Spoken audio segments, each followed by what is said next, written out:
7, 6, 5, 4, 3, 2, 1.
What's up, everyone? It is week 6 of the Oversight Hyperlux Finals tonight. $5,000 on the line. And after a tremendous journey here in Split 2 and playoffs on the horizon, you know all the action is coming down together tonight. I'm Spider Tip. Joined alongside me is the one and only Vicky Kitty. Girl, I'm so excited to be here tonight with you. How you feeling?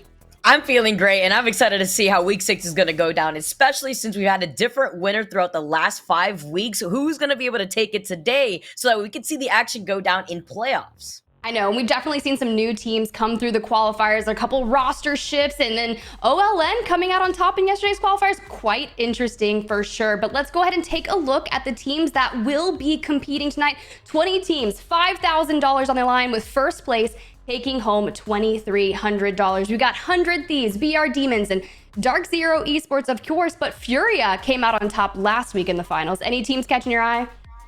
You know what? You said it. OLN. This team, I believe, yesterday in the qualifiers played out as a duo for the first 2 games. They finished out on top in the qualifiers. I'm so excited to see what this team's got in store for us today. Yeah, it's going to be a Sivian, Naughty, and Lou. And as soon as you look at the roster, just like, these are some heavy-hitting names. Excited to see Lou play on that. And it seems after taking home 2 victories on Storm Point that were massive, north of 15 kills each, it's insane to see what these teams are going to do. But so many other cool names, Oxygen Esports out there. But I'm curious if Furia can maybe run it back and find another successful victory. Yeah, Furia has definitely been on the up, especially by the end of the Pro League. They've been figuring things out. They've been getting their confidence back after a pretty rough start to the Pro League for this split. But you know what? Now they've been able to turn things around. They've been trying out different things. They've been able to frag out. And what I liked most has been the way that they've been able to play the final circle. So let's see if they can bring some of that action into today. And for those of you guys that didn't actually catch the qualifiers yesterday, the teams that didn't get to qualify ending their split yesterday was Elevate, Bots, Some Nobody Slept On, and Team Smiley.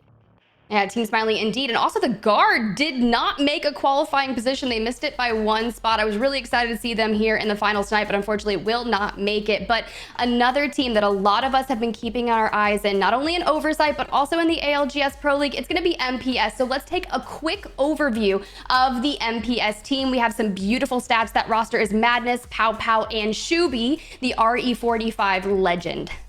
What I really like about this team is their team composition of what they've been able to bring out with the Newcastle and the Loba. Obviously, with this team comp, their whole goal is that final circle positioning where they just basically stake up and they got that black market. They get all the loot that they need while playing for that final circle positioning. And of course, they have the Valkyrie for those quick rotations. Nice to see that they've been able to make this composition work since we've been having a plethora of different compositions actually throughout some of the teams that have been sticking to what they feel more comfortable.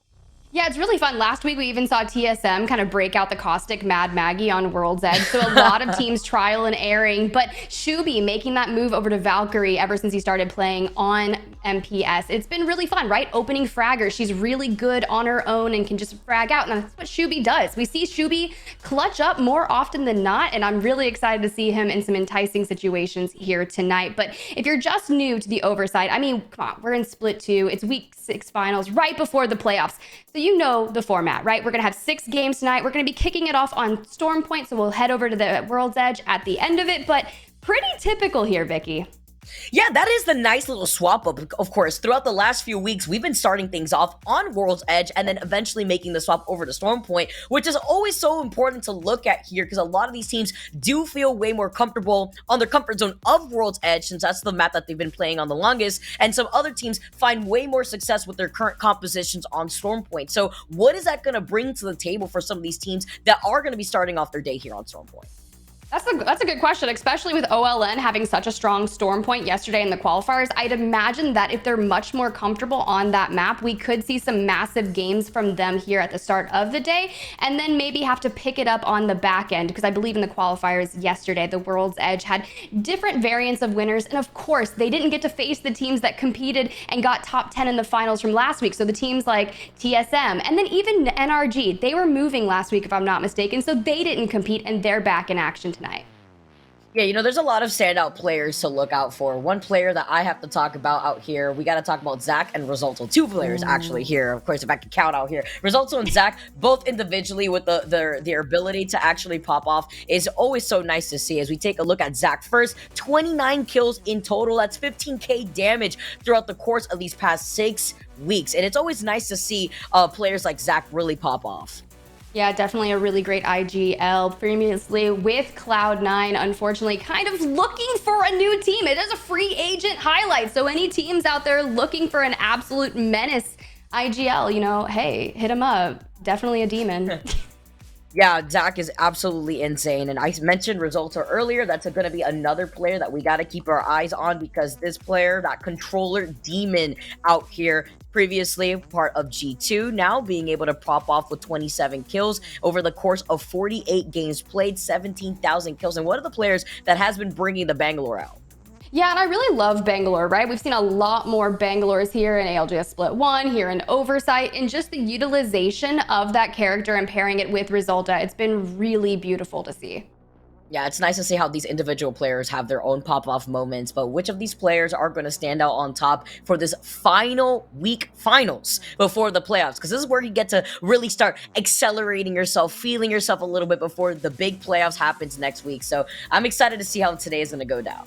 Yeah, definitely. Before we jump into game one, you mentioned playoffs, right? It's going to be the top 20 teams advancing to the playoffs later this month that are going to be competing for $20,000, which is a massive amount of money here for these Apex Legends. And some of the teams that are kind of on the bubble right now looking to get in is going to be Karasuno, Season, OLN, and then randoms, maybe. They're sitting in 33rd place, so they're going to have to make a massive jump to get into that 20th place mark. And some of the teams that are sitting there on the cusp, it's FaZe. They're in 19th place right now, and that is not where you want to find yourself with teams just breaking to get in.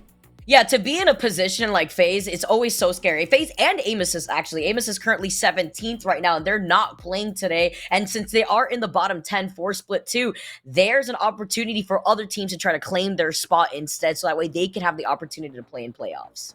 Yeah, it's going to be a little interesting. So keep an eye out after this evening. I believe all the playoffs will be totaled, because I know they had some roster changes and some players hopped around. So keep an eye out for Saturday for that to be finalized. So it'll be a really interesting thing to see. But I know a lot of you in chat aren't just here to watch Apex. You might have seen on social media, specifically Twitter, that there is something really cool being handed out. And before Vicky gets super excited here, there is a Seer heirloom giveaway for the showstoppers. It is that dual heirloom that has some impeccable animations, if I do say so myself, even a beautiful Loba drawing.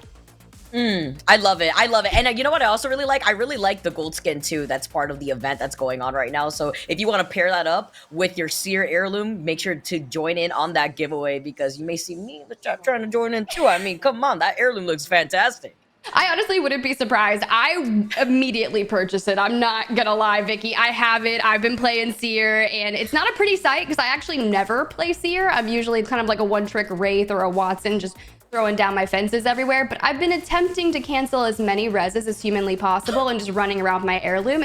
And I think it took me maybe 2.5 hours of inconsistent spamming to get the Loba animation to show up. So if you've already seen it, it is super rare. It's probably my favorite animation that the showstoppers do. So it's definitely something you want to check out. We'll drop some information available for that giveaway throughout the evening, so keep your eyes peeled.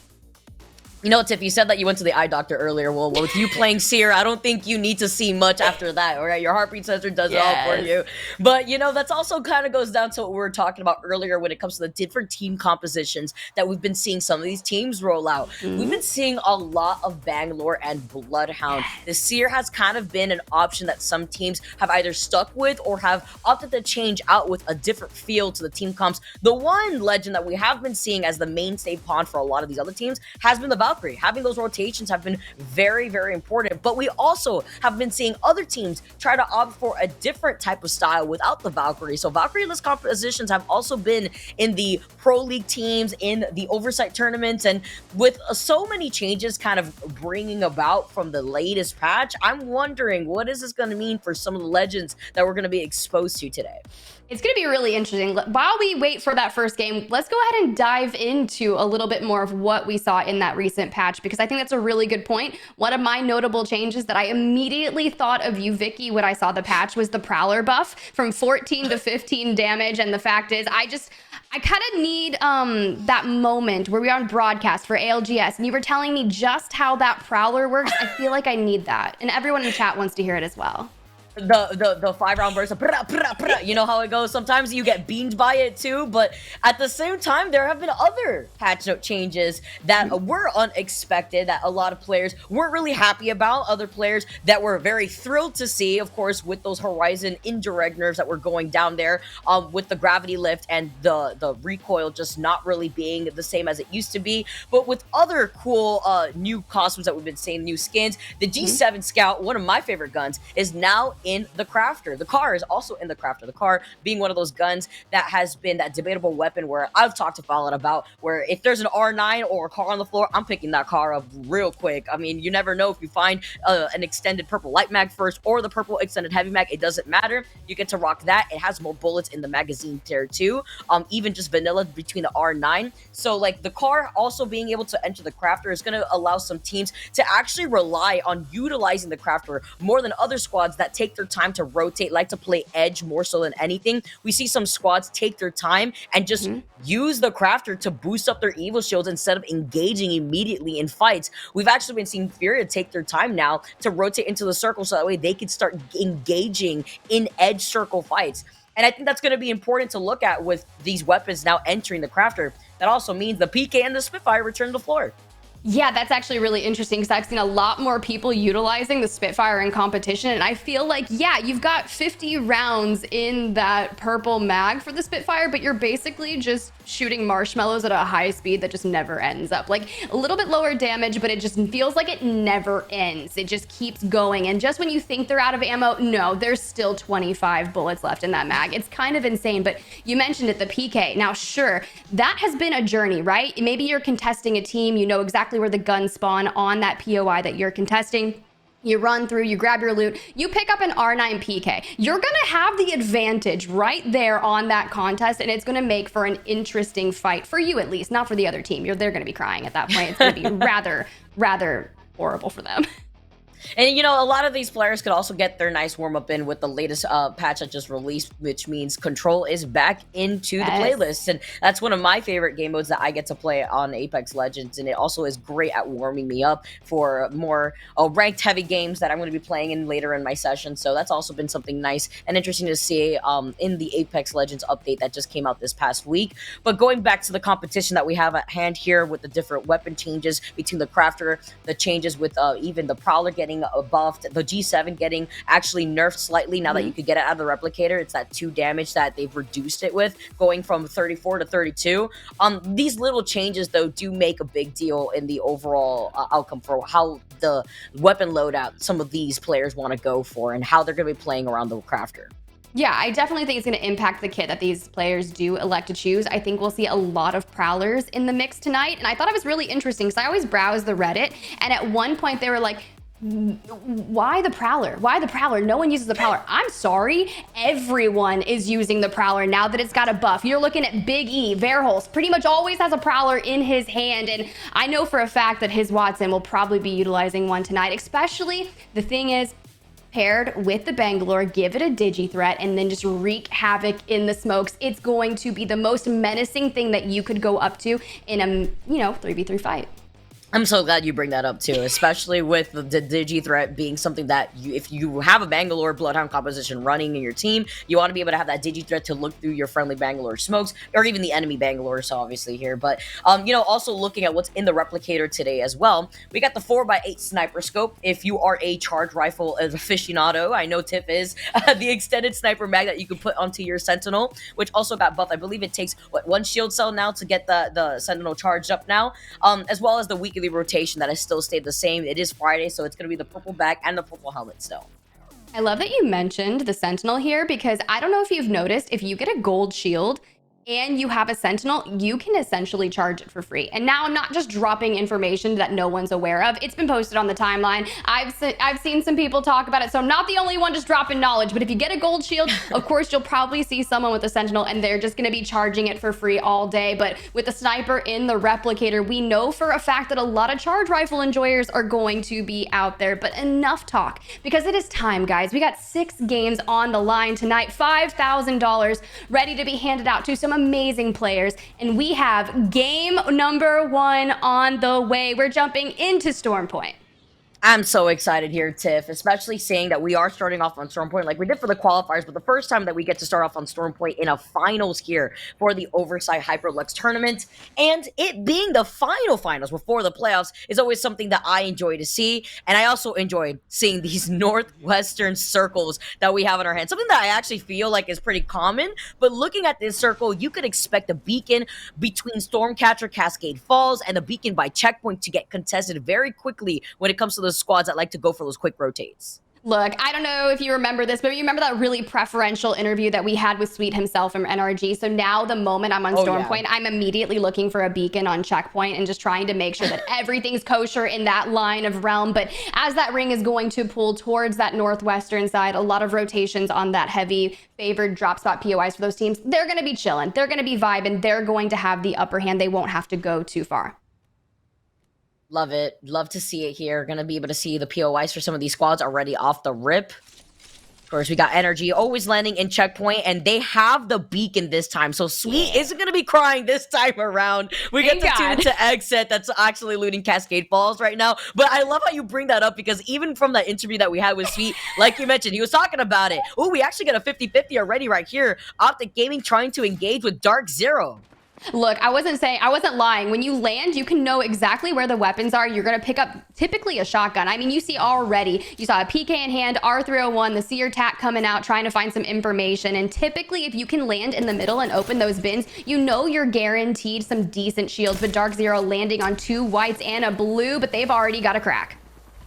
Love to see it here. Jen falling incredibly low, getting onto the high ground right now, having to play from behind the wall. Great PK shot coming in from Zero. He gets the first knock against Skittles. That's a great opener, way to do it. If you put this into a 3v2 scenario, you really can just isolate on this and push them 2 and hand both the shotguns around the world for everyone. Sharky's going to fall, so it's going to be Zero and Gen Burton that are going to be looking to make the final move on this. They just need to clean it up, control the space. You got Knock that's now on high ground. That's going to be really referential for them, but they're going to go ahead and try to hit the res, maybe bait it out a little bit, open the door, and just like that, Optic Gaming eliminated Vicky. First squad to be eliminated, and let's go back to what we're talking about with the changes. The PK being on the ground. When the PK was put in the crafter, I was satisfied. Why? Because off of rip, that PK, the wingman, those weapons could be so lethal. Especially if you already get the purple shotgun choke right off the rip. That is amazing to try to take control over that fight. Dark Zero taking control of that means that they're going to be able to loot the rest of mid before rotating into where we see where the next circle is going to be moving. Energy have that scan on the beacon. They're actually already going to get posted up in that area where they can take a nice 50-50 pull depending on where the circle could move. But we have seen it move over to where they're stationed up right now and a little bit more to the south, close to Down Beast. Yeah, you can see a lot of teams making their way over towards that area here in the Nut Building. I'd imagine that a couple of these teams will start collapsing on each other. X-Set not too far away in the distance nearby the IMC Armory. But it looks like a team is going to elect a Skyward Dive to continue their rotation. But NRG just out here vibing. Nathan on the Purple Shield Suite with blue. And just like that, OLN, your winners of the qualifiers yesterday, are going to go out as well. So far, OLN, Optic Gaming are going to be back to the lobby, which is kind of interesting. We were talking about some of the teams that were playing with different people here today, dropped on Optic right now, and Denny subbing in on SSG. So a lot of changes here. Yeah, we can't ignore that too. I know there was a lot of action off from the rip, but with some of these changes, we saw this from the qualifiers actually yesterday. And it's interesting to see that OLN and Optic Gaming are the first 2 squads out of this lobby when they had such a successful day in the qualifiers yesterday. That's true, especially being on Storm Point, right? They had two massive wins on Storm Point, and kicking it off here, we wanted to see them at the top, and it's just not happening thus far. But now we've got a couple teams in the nearby horizon, and TSM going to elect to take the Skyward Dive as well, maybe switch up their positioning, find a better place. You could also utilize that to go on high ground at North Pad, but I don't think that's where we're going. Oh, that is where we're going. We're taking the high ground. I like that. All right, I see you, Hal Verholsten. Reps, you're getting a little bit tagged up, but so far recovered nicely, and they've got really good loot right now to be able to control that high ground. Yeah, actually having a good time on the boardwalk on the high ground here, but they know that the circle isn't going to be pulling here. They're actually playing on the outskirts, and I was wondering if there was a beacon. Sometimes we see a beacon here in North Pad in this area exactly, but there's no beacon this time around, so they already have the scan for that next circle, so they're going to be playing more of the edge looking at their positioning currently. Definitely not a bad move, especially if they just want to take that fight or just do a little bit of poke damage, but Complexity moving in, trying to control this rock, but you got Xset just in front of them. And I feel like this is kind of what we see Complexity do. They'll land with minimal cover and try to anchor it down, but they don't have a Newcastle. They have Crypto, Watson, and Valk, so they'll be able to control the space a little bit with Watson, but it's gonna take one team to ruin a Jenny and just vibe out and completely int on them. But now TSM giving up that high ground, dropping down. Two Seer exhibits are out, but no real engagement yet into the fight. They're taking it slow and controlled. They do have the roof of this building, and they're just trying to get a good line of sight on the enemy team or just some information to be able to open that fight up. In a nice position, though, on the rooftop here, as we see the EMP coming down, 100 Thieves playing from behind. It's BR Demons now that are looking to play from the high ground, taking a bit of that damage, though, with Vayne having that EMP. It looks like they're just going to be able to rotate out of there. They see that that choke point is already being held up by 100 Thieves, and they love that choke point. They love playing behind those rocks, but they're being very wary with Rand actually playing from right behind them. So 100 Thieves don't want to put themselves in a position where they are going to inevitably get pinched. Yeah, and this is kind of feisty because I've seen Season also play in the same area where they have just walked up on teams that were bunkered down in these kind of trenches and then just completely decimate them. So randoms need to keep an eye out, but Complexity closing the distance and trying to get a little bit closer to Xset here. And oh my gosh, Luxverdi, you are going so low right now. Regain inside your little shelter. Those areas on the map are so incredibly tough to play. Thankfully, they do have all the Watson fences, but it's going to take one off angle, destroy the Jenny, and a couple nade spams to change that entire trajectory of that bunker. And looking at Energy's composition currently right now, with Sweet being on the Bangalore and Nathan still sticking to the Seer, this is kind of one of those different variations of the comps that we were talking about before, where instead of the Blood and it's the Seer actually being utilized here. And with Energy's goal of just staying into that final circle positioning, they called where the circle was going to be pulling from the very beginning since they had that beacon and checkpoint. Gonna be really interesting here. Oxygen. I still love seeing HEC, formerly Atlanta Premier, under the banner of Oxygen Esports. It just fits nice, right? The green logo looks good on them. IGL Hill looking to take an engagement here, but that's going to be on Snipe Down. And no, guys, FaZe did not actually qualify here today. Snipe Down is kind of subbing in on, I believe it is the Esports Arena team. Yes. It says Snipe and Keon are filling in. You can see right there, they're playing alongside Phony. So kind of a hodgepodge of a team here, but I love it. I'm always here to see the way that Snipedown and Keon could individually be kind of a shoe-in for some of these teams. And Snipedown, obviously, with the Valkyrie, is going to be able to rotate. I know we're also used to watching Snipedown on the Bloodhound. He's got that mobility, and he's going to be able to start rotating over to the side by Cenote Caves. A lot of teams making their way over here just on the south side of North Pad. You can see MPS out to the right. You got a good kind of free agent overview of them earlier prior, but Dark Zero looks to be cleaning up a little bit of an early skirmish here inside this building. We saw them do really well off drop at the mill against Optic, and they're just kind of continuing on that domination with a full thirst onto Sorcerer. So I believe that Sorcerer is playing with BR Demons, and that's kind of interesting, right? Because they were recently signed, they haven't dropped who their org is just yet. We've been kind of keeping an eye on that, but I don't believe they solidified a third, and I think Saucer right now is probably either trialing or just kind of filling in, so be really interesting to see how that one pays off. Now Raid's also just living off of a dream right there, just by a nook and cranny of the rocks, while Dark Zero is going to be able to loot the rest of checkpoint of whatever's left of it here. Playing off the rooftops, they could also sit here if they want to just be patient, and honestly, camp the beacon at this point too. Just deny that information from all the other squads, as you can see here, rotating from that south side of checkpoint. So expect things to get hot real soon, as 100 Thieves with Scurry still with that white Evo shield just rocking from right behind, managed to get back and has a black market out just in case. Yeah, hopefully someone will drop a shield and he can get himself one so he can get off that napkin. But this bunker right here is actually my least favorite positioning throughout the trenches, because anyone coming out of the north side of that area through the like kind of choke point, it's just going to go straight into that bunker. But MPS getting a little skirmish here. They're going to get the down and full onto Nano and go for a nice clean reset while inside. They're all on purple. I believe they've only found maybe one kill. And we were talking about what's in rotation here in the replicators. It's going to be all that sniper information, so we knew we were going to have charge rifles in play, and you can see just like that, utilizing it to level up the Evo shields, and a nice little black market here to try and find some fun loot, maybe some ammo. Anything you need, let's go shopping. You get one. Everybody gets everything that they need from that black market. And that also means with Nano going down, I believe only Mamba is left. I believe we had gone down earlier here too. So CLG also on just one player left, with Dark Zero having 0 on the Seer. It'd be quite unfortunate if Mamba gets sought out by Dark Zero on this high ground. But they're not looking in this direction right now. We know that Mamba's playing by the choke point right underneath them. See Snipe Down getting pinged just a little bit, as Esports Arena are going to be rotating from the low ground right here, running away from Oxygen from behind them.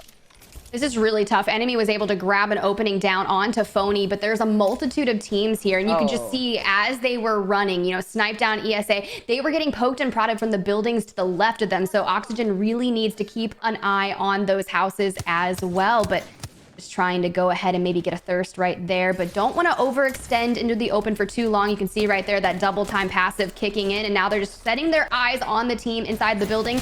Off screen, BR Demon's going to fall as well, but it's all about the Prowler until Crook goes down, enemy down, and now he'll last alive, facing off against Keon and Snipe Down of VSA.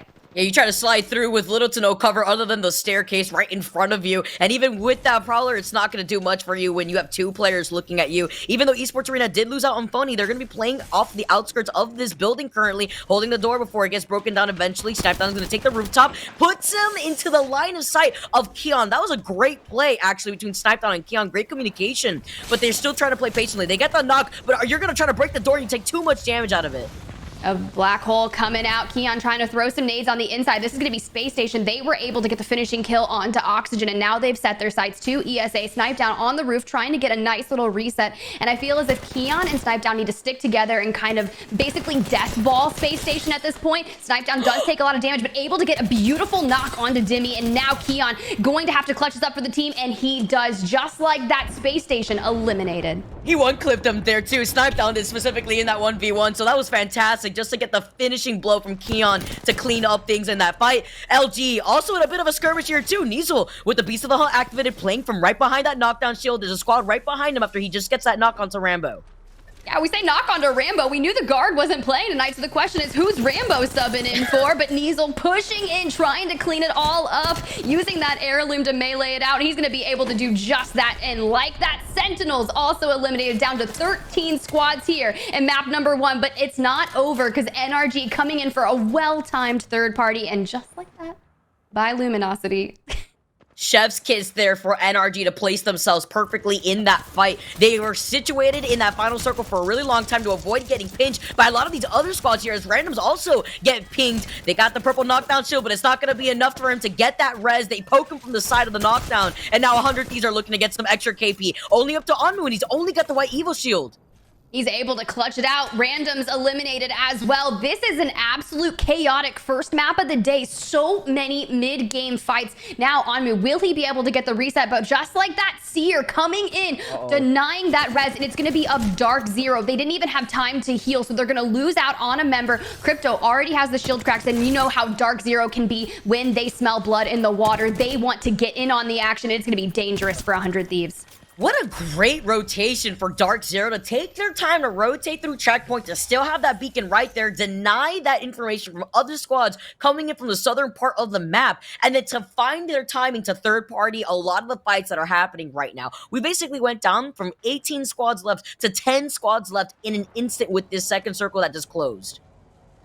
A lot of really interesting, well-timed fights and well-timed third parties. We see TSM still on the roof of that building, but as we get a nice update of the map, you can see NRG in perfect positioning. I guess this is what happens when Sweet gets a zone nearby their drop spot POI. Of course, they're going to be able to play it impeccably, and I've actually seen this zone before, so they probably knew that little building that's just tiny on the other side of the mountain was the perfect place to hold it. But the question is, usually you need like a Watson or something that can control the space, because that building is really hard to hold. But anyone that chows NRG is going to go up against an interesting fight. And with so many teams in the area, you're basically starting an all-out war thus far. It's also what happens when you give Sweet a beacon at their POI. So you know he's having a field day with that when he got the read on that circle amazingly. And like you mentioned, we've seen those final circles before. We see those Watson fences lining up one of the perimeters inside that next circle. But Energy's off to the right side of where MPS is situated right now. And this is a squad that we did highlight earlier in the pre-show.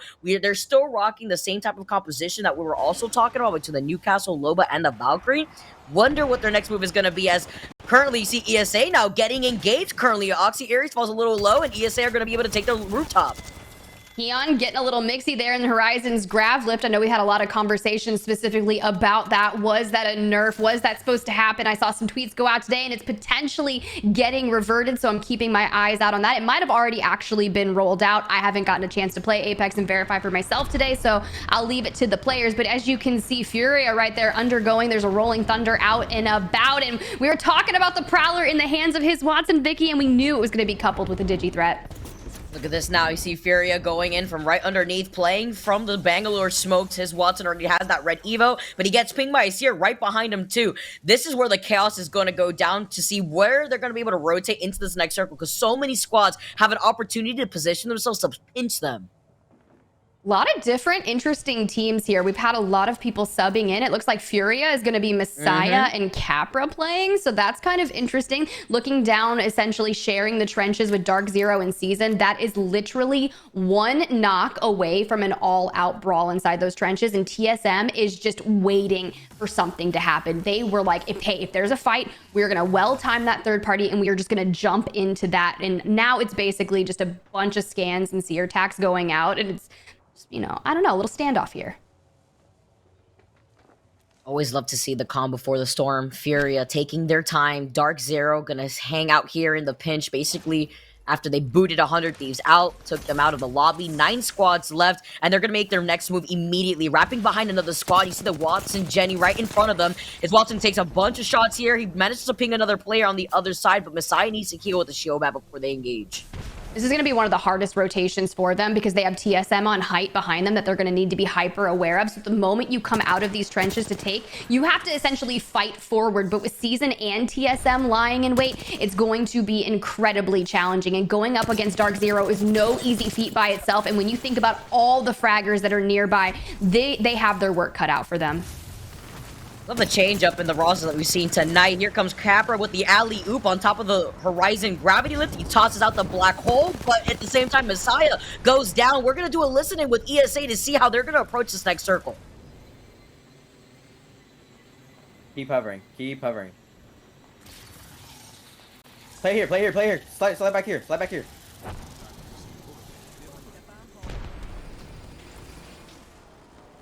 Get in this corner. I'm looking here. I'm looking here. Yeah. That's our biggest. Look across. Look across. Look at this bang. Look at this kid that dropped. 120 on the Push forward.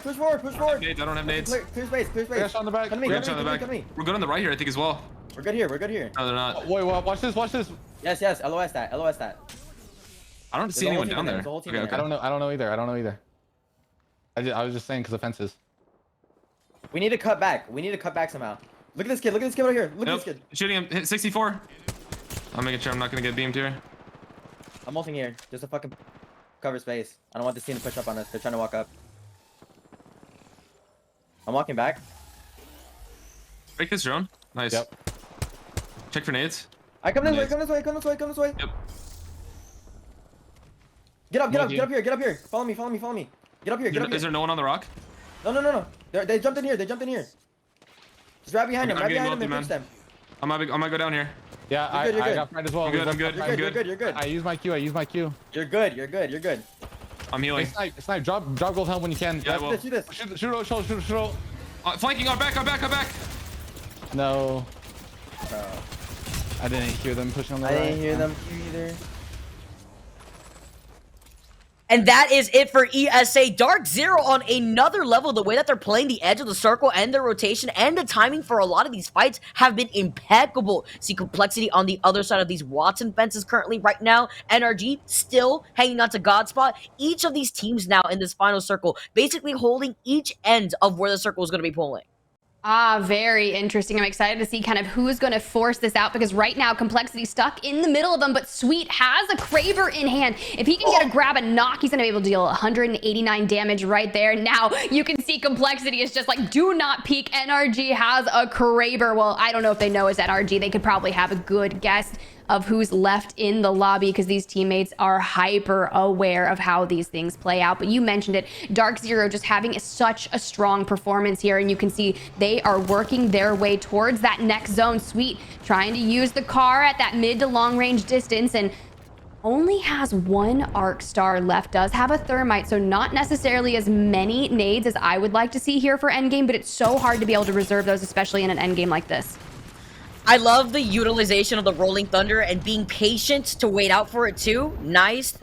Grenade toss right there with Nathan getting the down onto Zero with the arc, sir. That's going to be big with the circle also closing in the next 50 seconds. Basically little time to recover off of that. And when you have Complexity on the back end, that's going to be so difficult to try to avoid getting pinched in a situation like this. Yeah, and if you're Dark Zero, you want to get Zero back up immediately, but I don't think they're going to be able to capitalize on that. Sure, Sweet is trying to look for an opening angle, but Dark Zero does have the Bangalore available to smoke it out, and Complexity just biding their time. You can see NRG is actually looking to wrap around on Complexity. Now, if they take that fight on Complexity first, they need to finish this up immensely quick because they did have the opening damage onto Dark Zero. They are forced to kind of reassess. They've already got the opening knock onto Luxbirdie and also Monsoon down. Now it's left to Shiny to make this happen.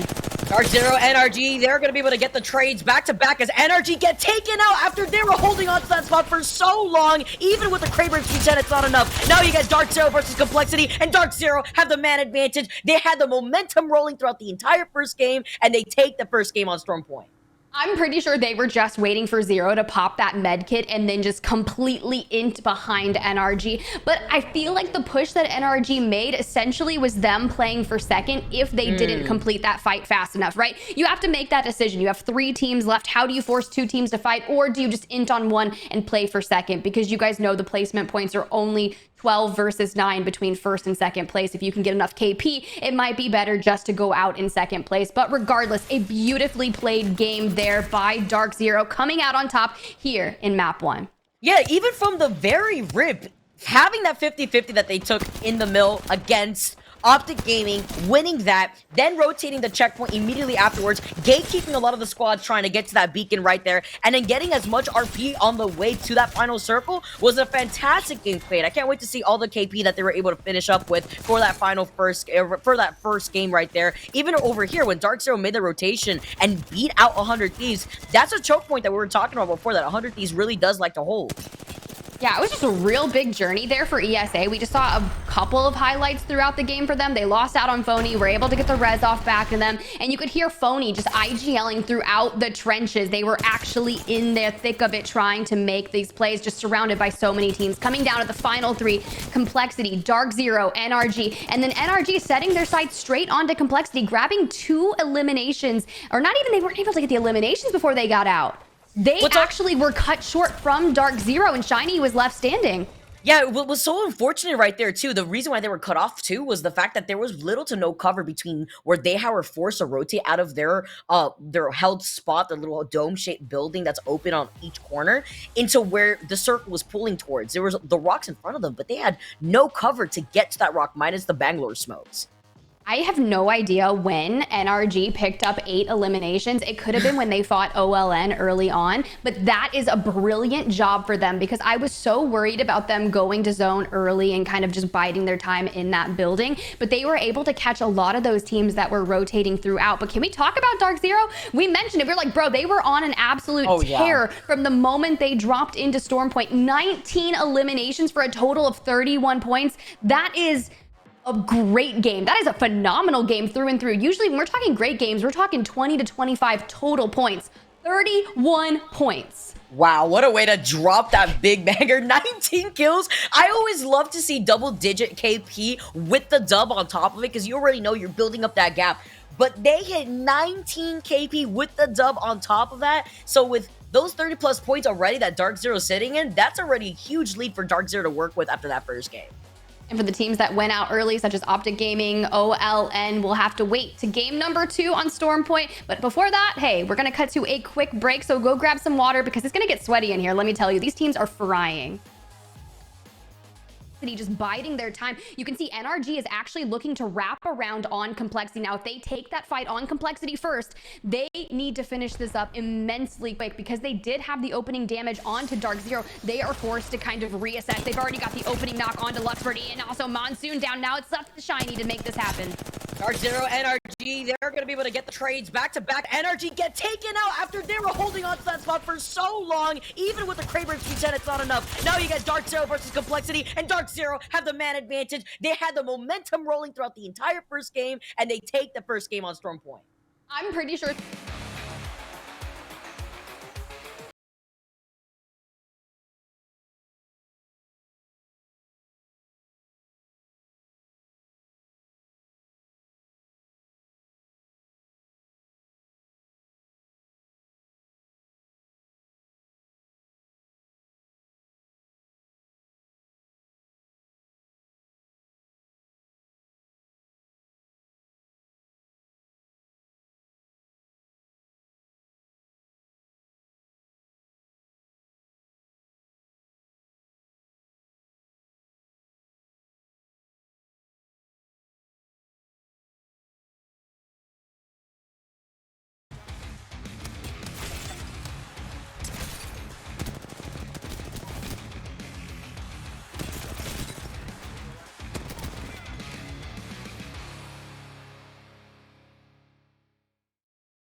What's up, everyone, and welcome back. It is week 6 finals of the Oversight tournament. We are in split 2. It has been an absolute journey, and we just witnessed Dark Zero take home one of the most amazing wins I've seen on Storm Point thus far. I'm Spider Tip. Joined alongside me is Vicky Kitty. Throughout this evening, we're going to be calling all the action for you.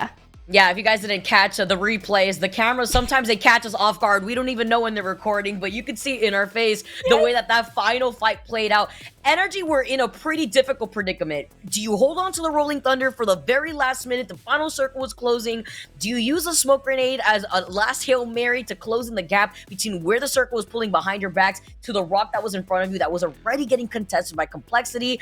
It was kind of like what you were mentioning, Tiff. Essentially, NRG at the very end looked like they were playing for second because they were essentially pinched from the location of where they needed to hold forward between Dark Zero and Complexity. But Dark Zero, they got 0 up, and they were able to clean up the rest of the game. 19 KP as well as first place for Dark Zero.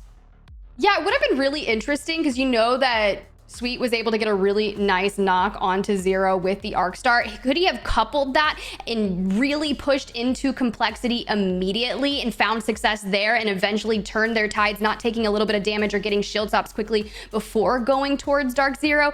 But granted, the timing just didn't work out for them. And I'm sure Sweet had an absolute brain blast similar to like Jimmy Neutron and had the whole end of that game planned out. And unfortunately, it didn't really work out, but they had some nice, amazing points coming from that. But we do have 5 games, and character select is underway for map number 2, and I'm trying to look and see if we see anything that's just out of the ordinary, maybe some crazy little Lifeline or Revenant picks, but so far I'm not seeing anything outside the norm. You know, Honestly, aside from the compositions that we're looking for, I think it's nice to talk about some of the differences in these rosters that we're seeing in this lobby. Of course, Albert Lily being a part of CLG for right now isn't so much a surprise. It's kind of been something that's been going on for the last few weeks. Dini, of course, now being on Space Station for today and Drop, like we saw yesterday, has been playing with Optic Gaming since we've been seeing in the qualifier. Now, we saw what happened between Optic Gaming and Dark Zero off the rip in Mill. What does that mean going into game number 2? Is the contention still going to happen? And it looks like it is a 50-50. And Dark Zero landed on 2 purple Evos and a blue Evo. That means Optic Gaming better start running for the hills. I mean, look, if I know that's exactly what they've got and I've got white and it's just not really going to work out for me, I want to push outside the mill, maybe loot those buildings, but I do not think you're going to be able to get away with Dark Zero. But as we say that, the tides are turned. Dropped finds a nice opening knock onto Genburton, and Sharky and Zero are a little worse for wear, so Zero pushing in with the wingman, able to find another knock onto Skittle Cakes. This might be exactly what they need, and a nice headshot right there through the crack in the door, turning the way of this fight. But I mean, it is definitely going to be a close one, Vicky.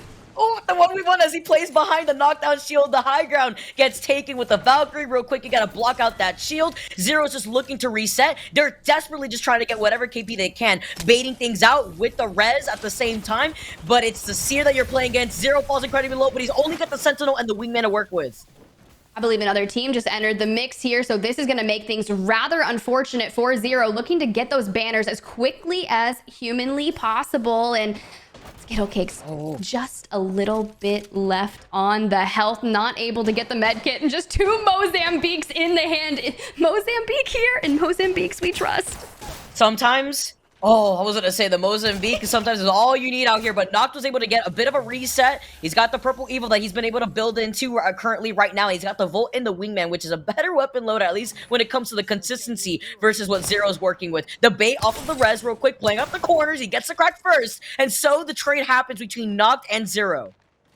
This is the gnarliest 1v1 that I've witnessed, with a couple little resets. But the thing is, they were able to get the fulls onto Dark Zero. They haven't necessarily fooled Skittle Cakes or dropped. And if one of those does get fooled, they're going to be able to get a shield swap. But they don't even need it. Noct able to find 2 connecting wingman shots. And just like that, they are both tied 1-1 on the contest here at the mill, which is really surprising considering, you mentioned it, Dark Zero clearly had the shield advantage. It was looking really bad for Optic. For them to be able to pull that off, very monumental.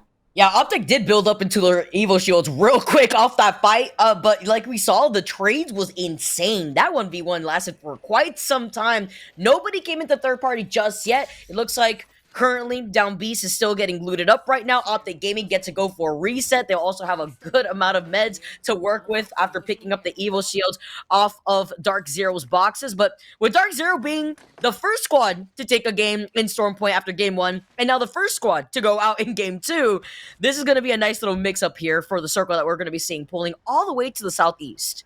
Yeah, it's kind of interesting. I love that you mentioned there was no third party. I think the free cam tried to bait me into thinking there was a team literally 10 meters away from them. And I was like, oh, you know, that'd be cool to see happen. But unfortunately, no one from Down Beast did push into that. And a lot of teams are beginning that rotation. You see, they want to hold down buildings on the outer edges of the next ring, maybe keep some things up. But it's Karasuno. We talked about him earlier today, sitting in 21st place overall in the Oversight standings. And as you know, we talked about it a little bit before these games, 20 teams are going to be advancing onto the playoffs at the end of this month. And as we see everyone making their way into Gale Station, just looking for an open building to occupy. Oxton not having one just yet, but they made chow for the building just in front of them. Good timing for them, and they have that mobile respawn that they were able to pick up off the ground since it's not in the weekly craft rotation. Currently playing on the outside of this building. Could be a little dangerous if you go for the early rotate here too. We've seen circles end here before. You're trying to contest on the outside as Hill does take some shots currently with the R9, but he's only got the white extended light mag to work with. It's gonna be really interesting. Hey, the thermite is connecting. You see a little burning going on in the fair situation. Crook has PK in hand and plenty of frag grenades to couple alongside it, able to connect through the smoke. That's going to be nice to do. So they do have the opening down onto Pow Pow. So this will be kind of what they need. That's how you turn the tides into a fight. Crook says, hey, if you want to open the door, I'm going to show you what I got. It's a PK in hand. And just like that, MPS eliminated from our map number 2. Love to see it. MPS now out back to the lobby as Complexity are going to be able to neighbor them in the outside building. Currently, you see, dropped now in the middle of rotating off to the side. Optic Gaming just looking to get their breath after an intense first fight here. But they took their time with Sentinels now getting a whiff of what could be, as they're going to be able to see which of the squads ended up on top after that 50-50 fight again. It's such an interesting, we're calling it Sentinels, but it doesn't even look like Sentinels really, because you've got Rambo over there, and I'm just like, I don't know, man. I love Rambo. He's a fragger. He's a great guy. He's playing freaking Bloodhound, which I think is really interesting as well, because I've gotten so used to seeing him play Valkyrie lately and just kind of fragging and playing on his own on the guard, while Keon and RKN kind of duo up and try to fight on top of each other as well. But subbing in here tonight for Sentinels, and currently in 17th place after map number 1, so they're going to need to step it up here before it gets a little too late. But you did get a good look at Horizon's gravity lift and some of the changes that kind of unfortunately were enacted on the latest path. And got a little skirmish here. 100 Thieves, randoms. Yeah, playing off the low ground currently right now. Scurry's gonna be able to get these PK shots. The PK time and time again. Still coming out on top. And it's going to be randoms that get eliminated. 17 squads left as 100 Thieves are going to be able to take their time inside of this building. Not going to fret too much here, as you can see. Aberlili and Mamba going to be able to hide behind that rock. They have painted the entirety of this high ground with the Watson fences. Looking like Picasso out here, as currently see the rest of Sentinels also playing off the low ground right next to ESA here, as Season are actually going to be able to now make their rotate with the Trident. Don't fret here, they also got the 2 double arc stars just in case somebody else wants to contest them. They're going to get off on the Trident before making the rotation. Just looking for some information. A nice scan to make sure. Ah, that is nice. You want to go ahead and scan to make sure no one's going to be in this building throughout this little kind of chokehold. They were getting peppered from the back, so they know there's still a team behind them, and they're just continuing their way here on the Trident. Just, you know, doing a little bit of sightseeing throughout their rotation. ESA on the horizon with Phony, Snipe Down, and Keon. That's just a trio that I'm enjoying watch play. You know, a lot of these teams, they play a lot of rank on stream. So I feel like they all have played together probably at some point in time and grinded throughout Predator. And congratulations, Snipe Down. Hopefully you're still in Pred, bro. I know you were trying. You were stuck at like 37 KRP for the longest time, dude. I also really like to see the approach that so many of these other different teams have been taking to get into this next circle. This circle could get contested really early on when it comes to those buildings that are on the southern side of Gale Station. We already saw the fight go down between Oxygen when they were able to overtake that building. But with Season taking the Trident, wrapping around, you see NRG taking their time to rotate away from checkpoint, and a fight now actually happening over to the other side. It's gonna be Furia, who are actually playing on the outside of the launchpad area. Ah, no more Messiah. Panders making his way into the Oversight tournament to join Wiz Watson and Capra. And you're right, Beast of the Hunt is going to be activated, and just looking to see if they can get a good opening shot onto that. But they are going to make their way north throughout this little chokehold, just away from the chaos. I mean, to be fair, there's no really reason to take a fight that might be less than stellar right now. Focus on kind of the long game. And it seems like you mentioned that before we even jumped into the games today. They seem to be thinking and taking a different approach and playing for the win more often than not, and taking smart fights.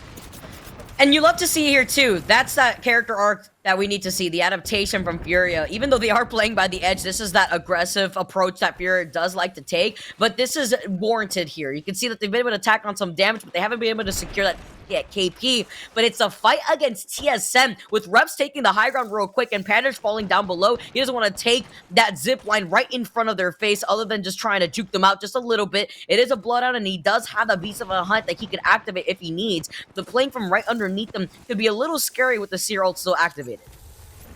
Oh, they're going to elect to activate it. I'd be curious if his Watson is going to couple it with the smokes, but unfortunately, they're just going to drop down immediately onto Panders and take him out, deny him the utilization of his ult, capitalizing that with a black hole, able to grab another shield crack. This is turning the tides of this Furia fight, and I'm learning just how dangerous TSM is gotten. I know under the tutelage of Raven being their kind of coach analyst, it was such a huge pickup, and I was watching Raven's watch party today, and he was kind of dropping some tidbits on how he's been strengthening this TSM roster, and all the changes they've made are paying off tenfold.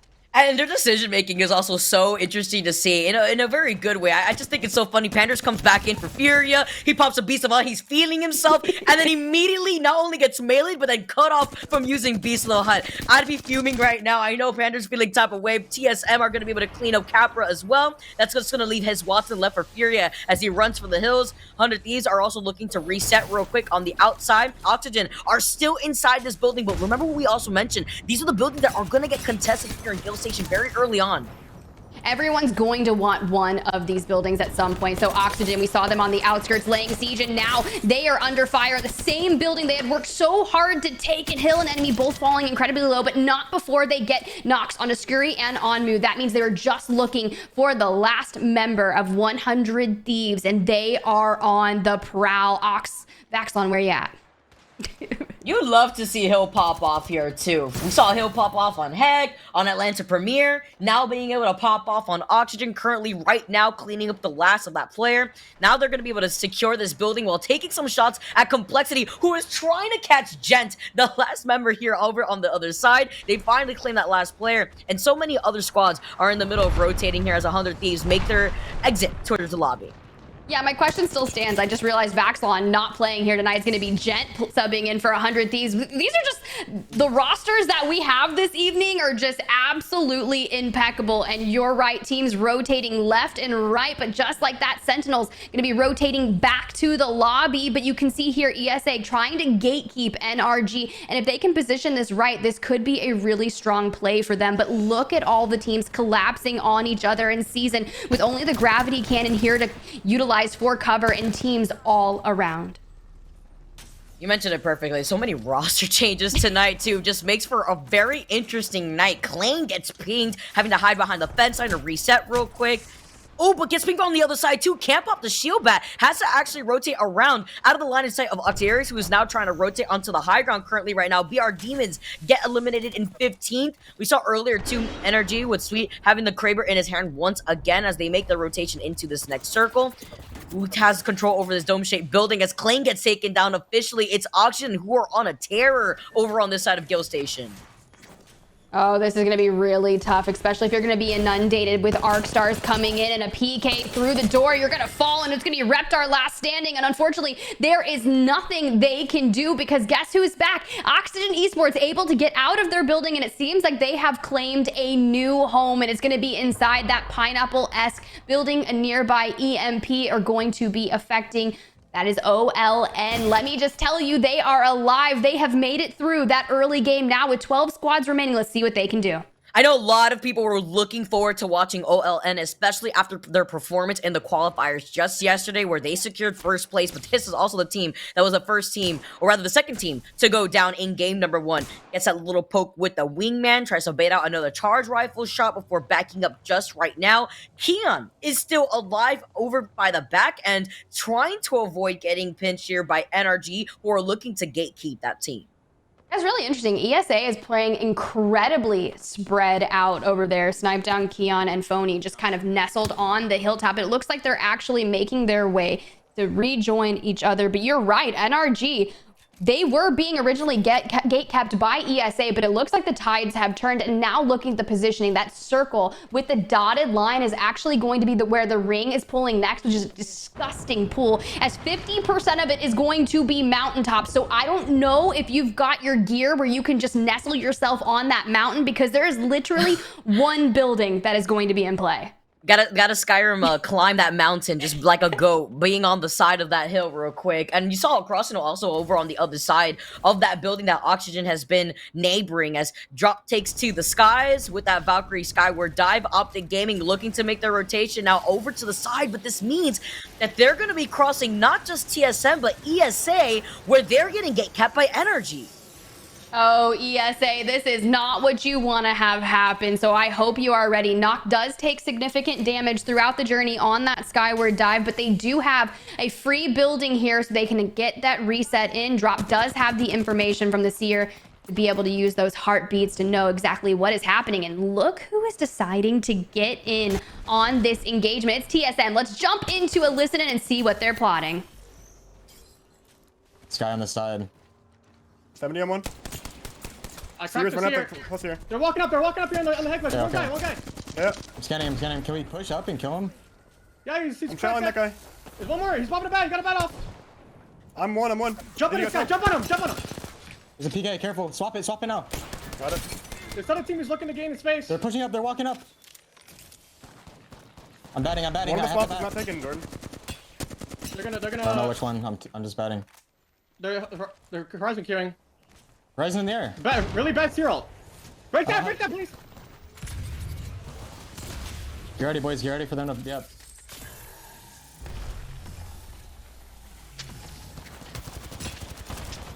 Valk is fried. Sear low. Sear one. Behind us. One up. Swapping. Horizon's low. Dead. He's in my queue. I'm killing him. I don't have an angle. Nice. New team. Far, Big really team, far, big team. really Yeah, they're far. far. They're up on the hill. You guys We're are fine. fucking dog shit. I'm looking at them. I don't think they're coming You have out. Velcro, Devin, right? Fine. Yes. Take that, Jordan. Welcome back, everyone. Look at that. Just like that, TSM able to completely annihilate anyone in their minds. And Phony getting sucked into that black hole pretty much sealed the fate of that team. And they are going to go straight back to the lobby. You can hear it now. They're planning on a skyward dive to rotate to find their next victims. But Luminosity making a nice play here. They do have an interesting rotation. They can play this fence area and these kind of bins down here. But I'm just curious to see how far they're going to push in, Vicky. I'm not on over Phony getting teleported into the black hole like that. He got sucked in from so far away. And then, of course, the confidence from TSM never gets old here as Luminosity Gaming getting a little bit of deja vu. They've been in this situation before in a very similar circle. I believe back in Pro League where they needed to inch their way into this circle. I believe the circle was closer to where you currently see Naughty at, but with where Luminosity Gaming is right now and their positioning to where the circle is going to be pulling, other than that rock over to the left side, they really don't have much cover and they could get pinched. TSM take to the skies. We heard them in their comms. Burhos, do you have the skyward dive? And now they're going to be landing either between Luminosity or taking control over the buildings that have already been taken by other teams. Oh, they're going straight for the building, Vicky, straight on the underneath. You can see they're going to get poked and prodded a little bit from afar, likely going to be Luminosity, but they are able to occupy the bottom pretty much for free. They do know there is a team above them, so they have that information, but that team did not immediately send down upon them. Now NRG looking to make a play for a building just like that. It's going to be OLN on the inside, but I think they're yeeting back over the fence. Maybe they didn't want to get that house. It's going to be a little bit dangerous, but sweet. It'd be really nice of him to find some opening damage that they can kind of descend upon with that. Tries to take a shot with the Kraber. Follows up after getting that shield break, though, earlier on. Nathan having to reset and Energy playing off this higher ground. Like you mentioned, Sweet needs to have one of those opening shots if he could try to find a way through or at least get that crack and then use the Bangalore smokes to close in the gap while the other teams are fighting inside these buildings. 5 squads left. You got Luminosity, Oxygen, OLN, NRG, and TSM currently alive in this Game 2 lobby. Ooh, see, the thing is with those two buildings pretty much connected that NRG is looking at, they're not going to end up just fighting and challenging one team to get occupying of a building. But they're not going to be able to play the roof either with LG because they'll have a line of sight. Ooh, this is going to be a really interesting move because you have LG and NRG outside of buildings trying to make their way in. They're in the next ring so far, but they only have this fence line. So the question is, once this ring closes and where that pull starts to occur, how this is going to happen. But with Wagar, I can't even say his name. Vicky, hit me with the pronunciation. I need some teaching because I don't want to I don't want to mess this up. Jaguares. Basically Jaguars. Jaguars. I can't roll my R's, Vicky. It's one of the my biggest faults in life. I cannot roll my R's, but NRG making a play, trying to find some damage. Nathan gets completely punished for trying to do so, but they are on the roof trying to make something of this. No, Follow had to practice a lot. He got the hang of it, Tiff. I know you definitely could do it, especially if Follow Cat out here. And with Energy taking this rooftop currently, they know that there is a team that's right across from that may be Oxygen there on that fence line. Energy are keeping their eyes peeled, though, for that team in front of them. You can see the Seer Tactical coming out. They know that there's still that team underneath them. And then the two teams between Luminosity and TSM neighboring the building right beside them. Oxygen, though, look at their positioning. They're going to have to push across, and everyone knows where they are. They're just getting absolutely bullied right now by missile swarms. So not your ideal positioning. You may end up going out just next with 5 squads remaining and the ring finally starting to make that move. Every team is just living on top one another. And just look at this. Can we just zoom in on Oxygen right now? They are literally Spider-Manning on this fence. Just like, do we go now? How are we doing this? They are living their lives on the edge literally right now. I saw that Hill took a little bit of that damage real quick. The missile storm is definitely going to hit all 3 of them. I can only imagine how Energy's like, okay, I can't believe that they're really on the edge of the circle like this. But they have other things to fixate their attention on. They delete the seer ult right in front of them. They're going to be able to loot up anything that they need to from the death boxes that are right outside this building. But these teams are going to be taking their time with so many squads opting to just not engage right off the rip. I'm sorry, sir, like, you had that potentially to be able to get a clat right there, but unfortunately, don't hit any of them. The Kraber can be so unforgiving now, NRG, going back up to the roof, and Oxygen has made their push across the way, but I don't think any of them... No, Crook is the only one left standing. He was the only one able to get across the road, and Yanya is about to completely eviscerate Oxygen Esports. Yanya, he's got the Digi threat. The Bangalore smokes are no issue for him. He gets the meltdown and Oxygen get eliminated, but they lose out Nizul at the same time here.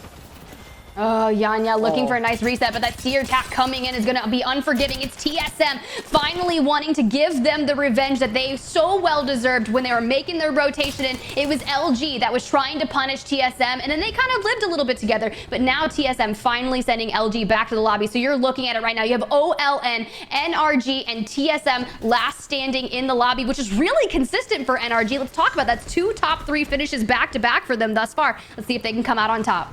Absolutely. That's why they're in second place overall right now. They got third in the first game, but they had enough KP to secure that second place spot in overall points. Playing off the edge real quick, though, you saw how Hal was flying through the outskirts of that little staircase, and now Sweet falling incredibly low. They lose out on Nathan. They're playing on the edge of this building, but they have little to no cover. They're getting shot from behind and in front, and now it's only up to Sweet from NRG.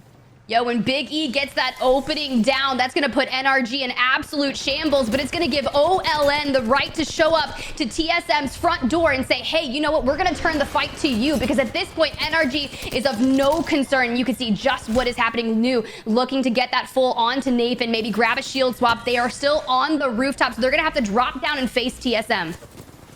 Well, Sivian, Stay Naughty, and Lou out here. TSM, though, losing out. OLN currently are looking to stay on top. It's a trade for trade. OLN only lose out on Lou currently. Naughty loses out on that shield. And that last straggler. We're currently now 1 more squad left. Energy finally get taken out. And OLN have the number advantage on their side. Unfortunately, Big E not able to seal the deal for TSM, and OLN, your qualifiers winners yesterday, are going to take the win here in map number 2. And that's a really stark change of plans considering how early they went out in map number 1 to jump back and get a win here in map number 2. This team is going to be dangerous, Vicky. Very interesting. We actually saw like the opposite outcome happen from the beginning of game 1 into game number 2. OLN were the second squad to go out in that first lobby. We saw Dark Zero though falter against the 50-50 against Optic Gaming. TSM have an outstanding performance able to force their way into Gale Station, and NRG with another consistent third place finish for the second game. We were talking about just how strong OLN was on Stormpoint. They were able to get wins with a massive amount of elimination, so I'm sure that this was that fight. We just got to witness a little bit of it with TSM. They were playing so incredibly well here. Hal dropping off the grav lift, looking to deal the rest of the damage, but it was that well-timed black hole that turned the tide of that fight against ESA, but LG turning the tide of Oxygen, just absolutely ruining them. They tried to hide behind the fence for so long, and unfortunately, it was not enough, but OLN stole the show. Oh, and then this is a team that after yesterday, I was looking at, I was excited to see how they were going to do today, and taking game number 2 with a bit of a lackluster start to game number 1 is always so nice to see, because this also means we have 1 more game back on Stormpoint. Yeah, I mean, to be fair, they did get their revenge back onto NRG, the team that eviscerated them in map number 1. So a great start so far. We've had, you said, Dark Zero, map number 1, OLN, map number 2. Who is going to be our winner of our final Storm Point map? But before that, I mean, let's look at this. OLN, 23 points. Now, granted, it was a map win, but it doesn't necessarily compare to the amount of eliminations that Dark Zero was able to get in map number 1. But granted, 23 points, still massive. And TSM able to get 11 eliminations as well, coming in with 20 points.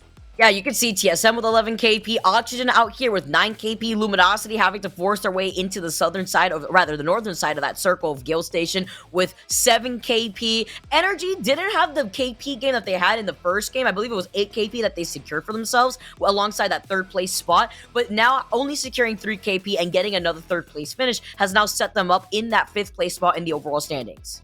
Yeah, but it's Dark Zero in 18th place with 0 points for that map number 2 that is starting to kind of make me a little nervous. I feel like if they're not completely at the top, they're just, you know, they're either on and they're amazing or they're a little bit off. So they're going to have to make a comeback here in map number 3 if they want to keep, you know, their scores nice and tight. But hey, we're going to cut to a quick break. And when we come back, map number 3. Give OLN the right to show up to TSM's front door and say, hey, you know what? We're going to turn the fight to you, because at this point, NRG is of no concern. You can see just what is happening new, looking to get that full onto Nathan, maybe grab a shield swap. They are still on the rooftop, so they're going to have to drop down and face TSM. Sivian, Stay Naughty, and Lou out here. TSM, though, losing out. OLN currently are looking to stay on top. It's a trade for trade. OLN only lose out on Luke currently. Naughty loses out on that shield. And that last straggler. We're currently now 1 more squad left. Energy finally get taken out. And OLN have the number advantage on their side. Unfortunately, while the Rolling Thunder does come down and provides some level of movement forward here for Luminosity, those ordinances are just so punishing. A drop down to the low ground, but his Watson and Gru don't find the knock. They're going to turn this one right back towards the edge of zone, and right around do they find that RE45, just as nasty as it is. First drop onto Yanya, now potentially more. I'm gonna have nightmares of the sounds of RE45s in the hands of others as Panders just absolutely goes in, making that clean sweep for Luminosity, but it's Oxygen who wants a piece of this. Hill actually with more damage than Furia. That Digi threat on the RE45 is gonna be the nemesis of Crook as he falls. Hill taking too much damage. Now enemy, the last one standing in a 1v2 scenario. Oh, Furia here, and last member left standing alive. Oxygen, both flesh as well. One more shot will do him in. Oxygen, even with a third, can't finish this one off.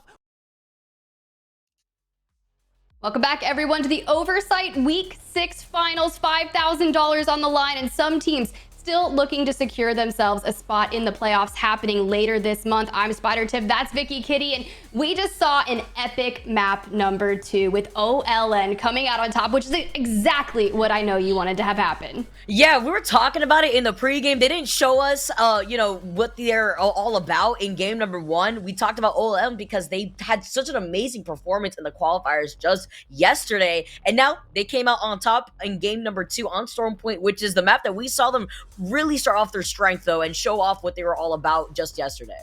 Yeah, we asked for teams to kind of run it back and show us 2 wins back-to-back. I would love to see them be able to do that. But before we jump into the game, we got some cool, interesting things. I believe we even have a player highlight on one of the members of that team. It's going to be Naughty. Tournament stats for 30 games played, 40 eliminations, just 16.5k damage. That's absolutely massive. Free agent, by the way, Vicky. Yep, and I would just love to talk about Naughty and his history within the competitive Apex space and all the things that Naughty has done to get to where he is. It's always nice to see him pop off, and with a team like OLN, these 3 players work so well with each other.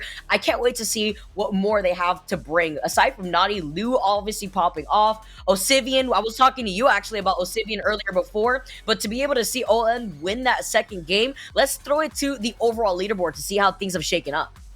I know we were curious where Dark Zero was able to stand. We know they didn't get any points in map number 2, but it doesn't matter. They were still able to retain their spot at the top of the leaderboard, but not by much, because TSM, NRG, and OLN are knocking on their doors. TSM with 25 points, NRG with 25, OLN 23 points, and Luminosity rounding out the top 5. But a lot of teams that we've seen perform incredibly well here at Oversight, even in Split 1, just not able to get some good high-soaring games on the board. But we've only had 2 maps so far, so this is our final map on Storm Point, and now is the time to start putting those numbers up.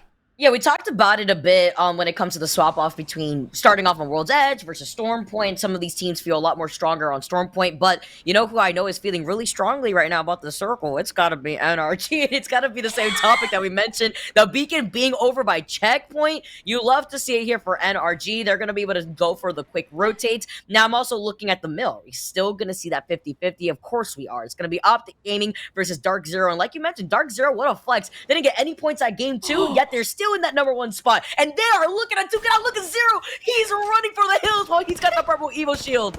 Yo, that couldn't have been a hotter contest that I would have ever imagined, because you know those bins are the ones that have the shields in them. Zero grabs the purple shield, runs immediately for the Hemi, and it's just going to be an interesting dynamic. But as of right now, all of their shields have been taken aback. Zero able to grab the opening shot onto Skittlecakes, going to go ahead and thirst them immediately, which is exactly what we saw happen for Dark Zero. Optic Gaming was just thirsting Dark Zero immediately, so they couldn't reset.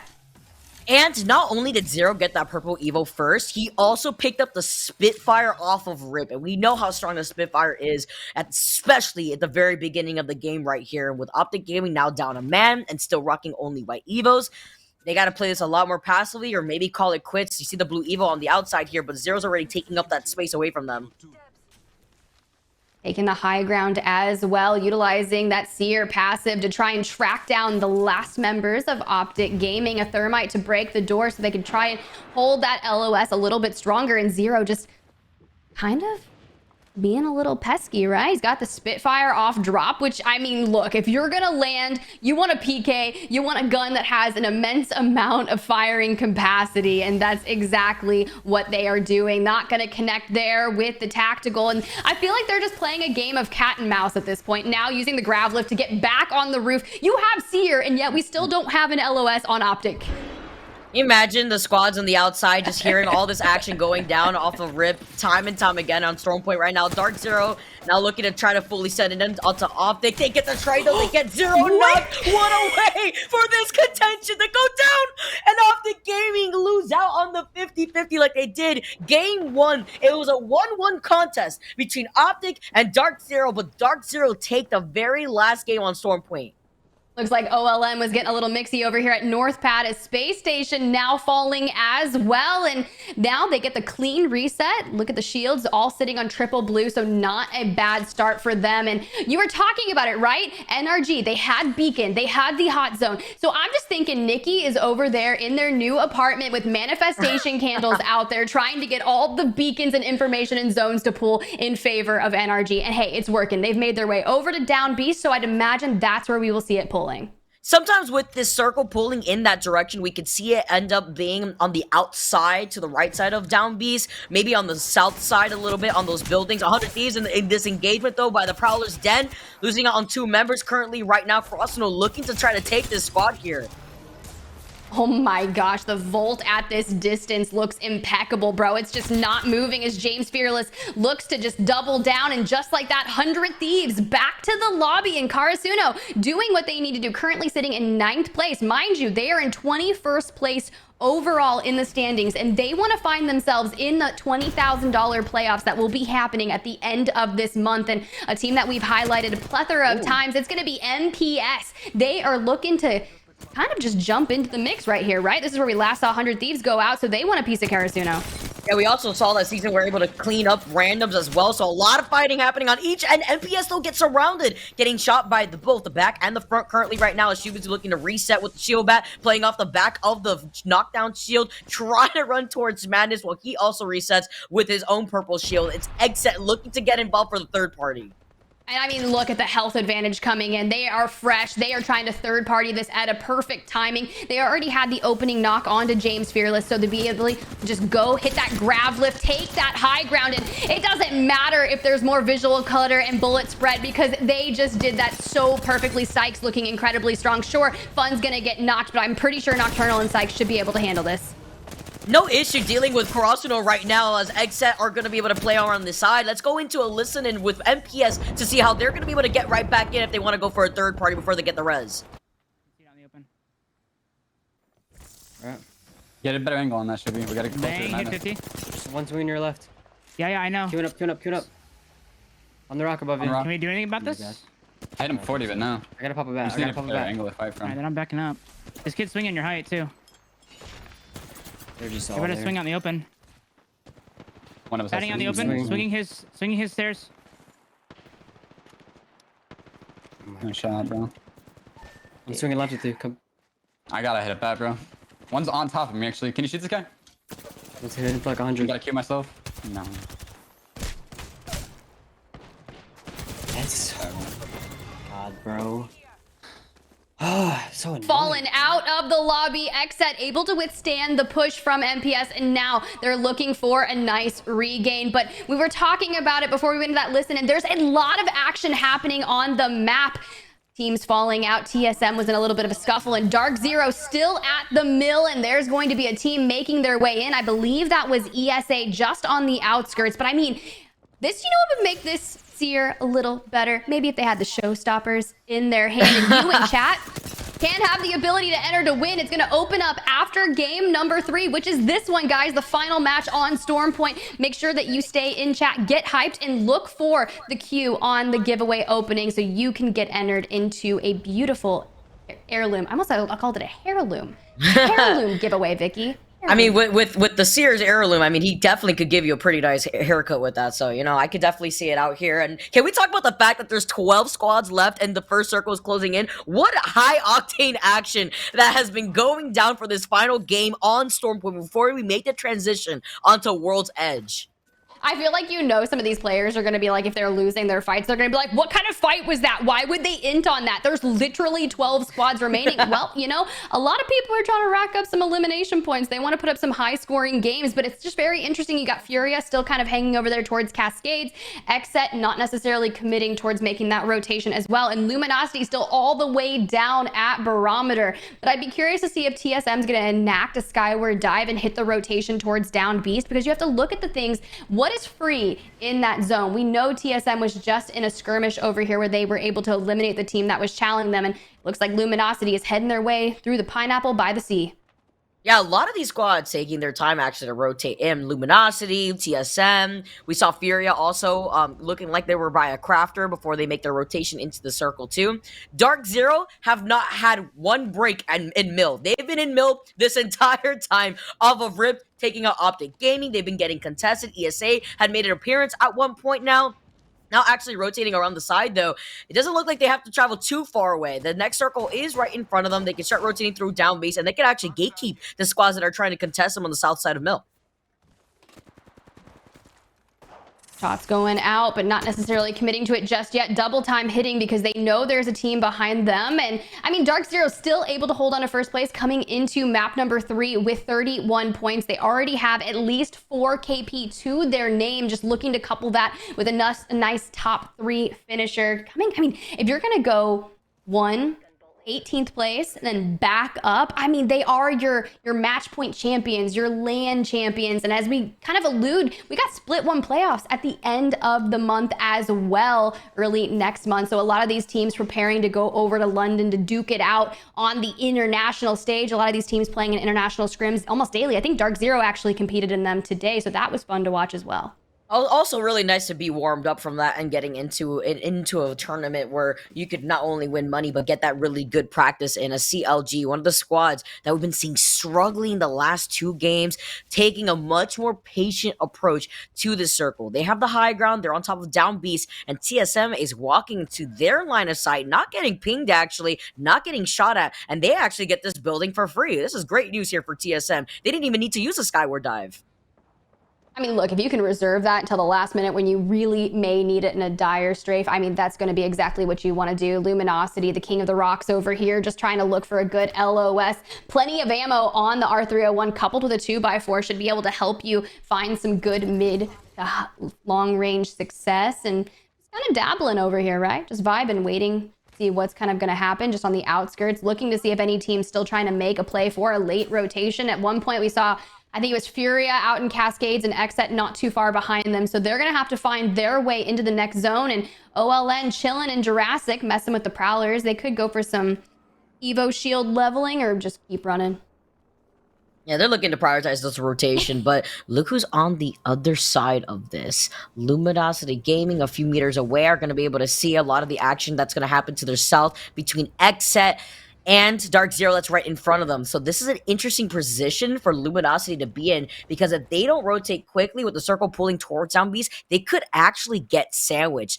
But the priority is the fight that is going to happen to their south, which is going to be Xset, who are now moving into the line of sight of OLN. Xset making their way into a building. Vibin looking behind them, using the Bangalore smokes to smoke off the LOS of the team that they're pushing, which is usually great. But with so many Bangalores in comp, I feel like a lot of teams have been picking up those digi threats. But with the down on to Lou, this is going to be really nice. Now another one. So this is a 3v1, and just like that, your map 2 winners are going to fall. Ooh, what a beautiful fight here. And Luminosity, this is the fight I knew that they were going to get involved in right here. This is the smartest option for them to do, because they're not taking too much damage from the ring right now. They're looking to get involved with the third party. They came in at a good time, but with the gravity cannon being right there, that's the escape route for Xset to just take back away after losing out on one of their teammates. Ah, that's so tough. I mean, OLN, sure, they won map number 2, but they still needed to find another successful game here on Storm Point to try and take a shot at Dark Zero that is holding the top of the leaderboard. And with them still alive, finding some early game KP, this could be another banger match for them. But let's get a good look at the upcoming zones. You can see it's still pulling straight into Downed Beast, and kind of where Sentinels are setting up shop on the backside of Downed Beast, they're putting themselves in good positioning. I think CLG is actually on the top. We know TSM was occupying the buildings just on the outskirts, but it's kind of interesting. We were on CLG a little bit earlier, and I'm pretty sure that Alberlelli has played a historical amount of different legends, right? I feel like every time we cut on Overdome, he's either playing Maggie, he's on Newcastle. Like, dude, it will just play any legend at this point and try to compete with it. Aberlele is like a professional Ditto, but in Apex Legends. He could cycle into any legend he wants. He's got a lot of experience under his belt with different teammates, different teams. Very interesting to see his journey too as a professional player, as Luminosity Gaming are looking to try to force their way into this next circle without getting gate capped. Oxygen actually have the high ground over them, trying to take some raw pot shots at them currently while still playing by the edge. But this is a team that could take their time if they want to risk the skyward dive into that next circle. It's really interesting when you say Oxygen is playing edge. You know this, right? Like, yeah. I was talking about this last week in the finals. They have completely changed their playstyle, right? Hard Zone, Crypto Watson, now enacting to play the Bloodhound Bangalore. It's just been a journey to see, and I feel like they've had a lot of strong games, and they're just working to get more comfortable on that dynamic ahead of the Split 1 playoffs. But Luminosity, though, they hit the skyward dive. They're making their way on the south skirts of Checkpoint through these little buildings, but it's Furia. They're by the tree. They're holding this. They're like, yo, you're not getting in. And now they're about to get sandwiched, because look who is also in the picture. It's going to be Xset. Yeah, it's like the Spider-Man meme where they're both pointing at each other right now. With Knock not being around, I don't see Capra unless the observer camera was just glitching just a little bit over to the side. But with Fury playing on the other side of the rock right now, you can see Luminosity saying, nope, we're not going to get involved in that. We don't want to get put into a pinching situation. So they're just looking to rotate off to the round side by the bridge area, which could also be risky. But thanks to the Bangalore smokes, they will at least have some cover where they're not going to be in the line of sight of multiple teams at once. That's so well played. I love that they're able to use her smoke to kind of block them off, and playing this bridge area can be so dicey, but since it's out of the zone, they're just going to have to make their way out. But they do have Xset right there at the helm of the ring at their back, so just holding tight here. They should be able to deny that rotation. They're able to grab the down onto Sykes. Meanwhile, Dark Zero eliminated from the lobby off screen. Love to see that here. A lot of shakeup, though, in this last game on Storm Point before we go into World's Edge. You can currently see ESA running away from Oxygen, as Oxygen are on their tails currently right now. Aberlele on the high ground does manage to get a knock onto Verls while they were able to take control of that building. Xset went out as well, and now Enemy with the Beast of the Hunt activated, just skirmishing through these open fields with plenty of mountainous rocks to try to utilize for cover. Incoming Missile Swarm trying to stun them up and do a little bit of damage, but not going to be really of a nuisance, but it's going to be Furia looking to chow for the buildings that TSM has been holding on. And Furia on triple red, which is on no surprise. You were talking about how a lot of these teams have been looking to craft up their shields throughout their rotations, and they could have done just that, but Panders takes way too much damage because you've got reps grabbing the opening knock on them, but just like that, TSM going to fall because the Prowler, it is the Prowler, and it is demonic, Vicky. You love to see it, and you love to see how these teams have been shaping up by the down beast outskirts currently right now. CLG on the high ground, once again, of Pride Rock. I've seen this scene before from Lion King. I saw what happened to Mufasa. Now they're looking to engage, closing in the gap. They get the crack originally right now, too, but Yanya puts themselves in the line of sight of 2 of the Oxygen players.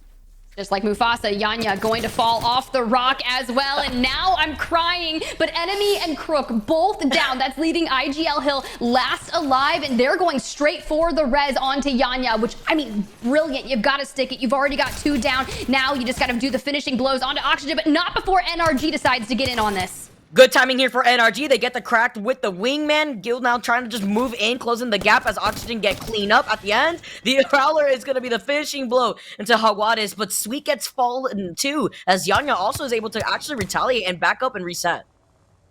I'm still not over Mufasa now, Vicky. We can't do Lion King references on broadcast, but the sweet res coming in right now, trying to get him back up on his feet, but just like he was up, he was knocked down by Yanya's missile swarm. It's really effective how those can be, but in the matter of 2 seconds, Yanya just absolutely putting 2 members of NRG back to the ground in a matter of a split second. Absolutely obliterating NRG right now. And Yanya is one of those players where when you get Yanya to reset, that is a dangerous combination, and they gatekeep NRG. They can't reset in time. Luminosity down 1 member, and now Yanya with no shields left in the line of sight of Complexity is forced to try to find their way back in. Gets the real quick shield battery in. Nazul unfortunately falls through, and now only having to play off the fence line. Bro, Complexity just like opening into a firing range. That's going to be of Luminosity. Yanya still able to skirt his way towards the next zone, but it's only a matter of time before he climbs up or gets eliminated. Now let's take a look at Complexity's side of things. Shiny having to bat and reset because they still do have to fend off and make sure that the teams that are on top of Down Beast are not firing. But for now, Yanya is safe. Get to count your blessings. Snipedown is right behind you, about to come up on Yanya. ESA having to play off the low ground, and Fear playing this as a 2-man between Panders and his Watson. His Watson on the Bloodhound, though, his only Bloodhound legs can take him so far. He gets into cover, and he's able to try to pop this shield bed in time. Complexity able to take out Luminosity, but now they've got to deal with the onslaught of nades that are going in towards Fury, and it's kind of interesting because it just triggered the double time passive, and thankfully he was able to yeet himself into a wall, because I swear sometimes when I'm not expecting that double time to hit, it'll like yeet me out into the open a little bit. So very well positioned right there. But it's Sentinels. They've been here, right? They land in this vicinity, and they have been at the Down Beast since the very beginning, and now down to 5 squads left. They haven't found any KP thus far, so they're going to need to find some eliminations because you don't want to go into top 3 with no eliminations. Absolutely right now. I absolutely love the way that we're seeing some of these squads play this off, and with the RE45 and a Dream and Snipedown's hands, and he's back right now playing off the side of the underpart of Down Beast. The EMP comes in, plays over to the side here, just patiently waiting to see where the circle's going to pull right in front of them. This is so tricky, though, because even if you go out through the mouth of this underbelly of the Down Beast, you know you're going to be in the line of sight. Multiple teams, but he got the Digi threat on the RE45, and they're going to be able to move in through the Bangalore smoke. Bro, there is nothing you can do, Panders. Sorry. And just like that, between Keon and Snipedown, you have been eviscerated. So now ESA finding some eliminations, which is exactly what they needed to do, but immediately deciding, knowing there's not a lot of time left before that ring finishes closing, they're going to have to make their way. And CLG now electing to leave the top of Down Beast as well, dropping down behind Sentinels. And I've seen fights like this happen before. Newcastle Wall going out. I'm just really sure they're not going to drop down. Sentinels did not commit to the drop down, but they did get a lot of damage onto Nano. I do like this decision right here, though. You see CLG playing off the low ground. His Watson is still alive, sharing the underside of his building, or platform rather, with CLG. Currently, Sentinel is now playing off the high ground, taking a lot of damage over on the other side of where ESA is now positioned in, and the circle closing in means that all these squads are basically engulfing each separate corner of this next circle. He is no longer his Watson. It is now his rat son. So he is just vibing. Just ignore him. And just like that, actually, Complexity is going to find him, take him out. You know, he's back to the sewers. I mean, back to the lobby. Just kidding. Sentinels over there. Now, losing out on Rambo, still trying to fire down at the team playing on the low ground. There is a knock on to Nano, and there's just nothing you can do. Sentinels going to be eliminated. Now it's ESA turning their sights onto CLG.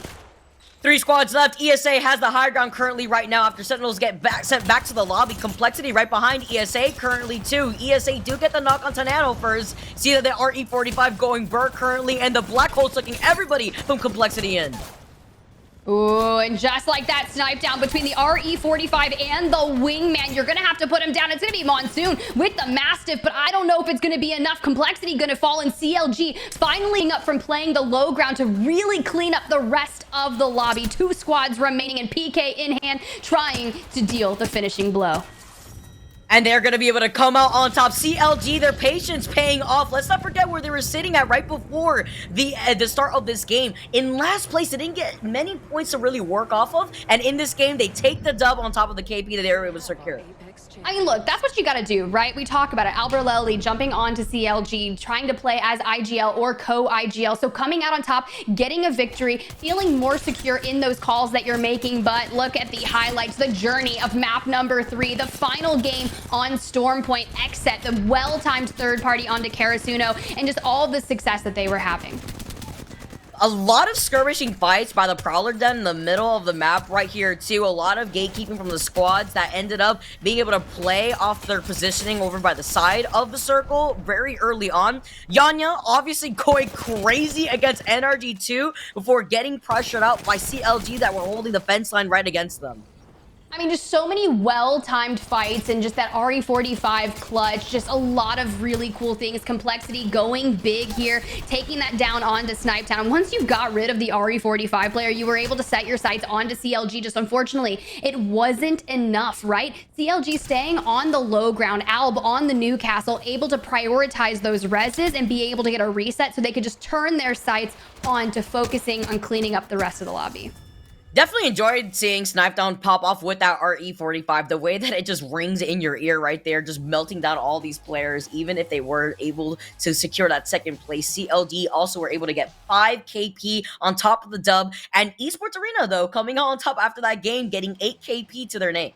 I mean, that's really nice, right? If you can grab 8 KP and get 9 placement points and still tie the team getting in first, that's beautifully done. You got 17 points there for ESA, CLG, Xset, and Luminosity equaling 11. It's actually kind of a low-scoring game if you think about it. Yeah, 17 is nothing to scoff at, but for the most part, with NRG only taking home 8 points, Furia 6, a lot of these teams not able to grab an immense amount of points, which means the leaderboard should not be shaking up that much. But we talked about it in the game, during the game, those showstoppers, that new Seer heirloom. So please keep an eye out if you want to get your hands on that in chat. Once that giveaway opens up, make sure you enter because it's absolutely beautiful. The animations are impeccable, and I just feel with every heirloom release, the animations just get better, and like I'm gonna buy every single one of them. I'm kind of addicted at this point. It's so scary. nice, and to even have this giveaway, it's also so nice to see right here, guys. So don't forget !OXH in the chat before we go on to this break. You guys want to get involved in this giveaway so that way you too could have a chance to win the Seer heirloom, guys. So take your time, be able to join in on the giveaway, and at the end of this break, we'll go on to game number 4 onto World's Edge. Sent back to the lobby. Complexity right behind ESA currently too. ESA do get the knock on Nano first. See that the RE45 going burr currently, and the Black Hole's looking everybody from Complexity in. Ooh, and just like that, snipe down between the RE45 and the Wingman. You're going to have to put him down. It's going to be Monsoon with the Mastiff, but I don't know if it's going to be enough. Complexity going to fall, in CLG finally up from playing low ground to really clean up the rest of the lobby. 2 squads remaining, and PK in hand, trying to deal the finishing blow. And they're going to be able to...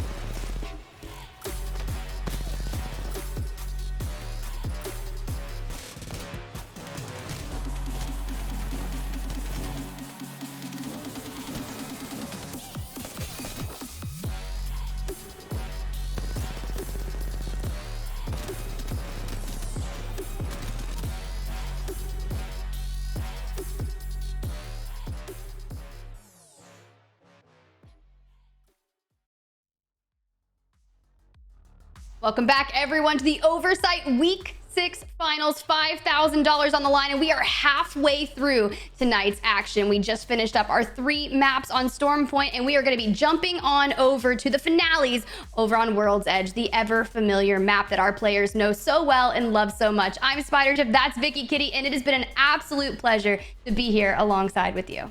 I've been having so much fun, and I love to see how volatile that last game on Storm Point went. We had 12 squads left while Circle 1 was still closing. That's always nice to see. I'm always somebody that likes chaos. And of course, for you guys now just joining in, don't forget the giveaway that just started opening up right now at the end of that game 3, exclamation point OXH, to get involved if you too want your chance to take home a Seer heirloom for your own account. That's always nice to see for me too. I know you guys saw me in the chat. I had to enter that giveaway real quick myself, but it's so nice to see how a lot of these squads with players that don't usually play with other players on some of these teams actually find some success out here on Storm Point, where it took some teams some time to figure out a composition that worked for them, where they felt more comfortable running when it came to that map.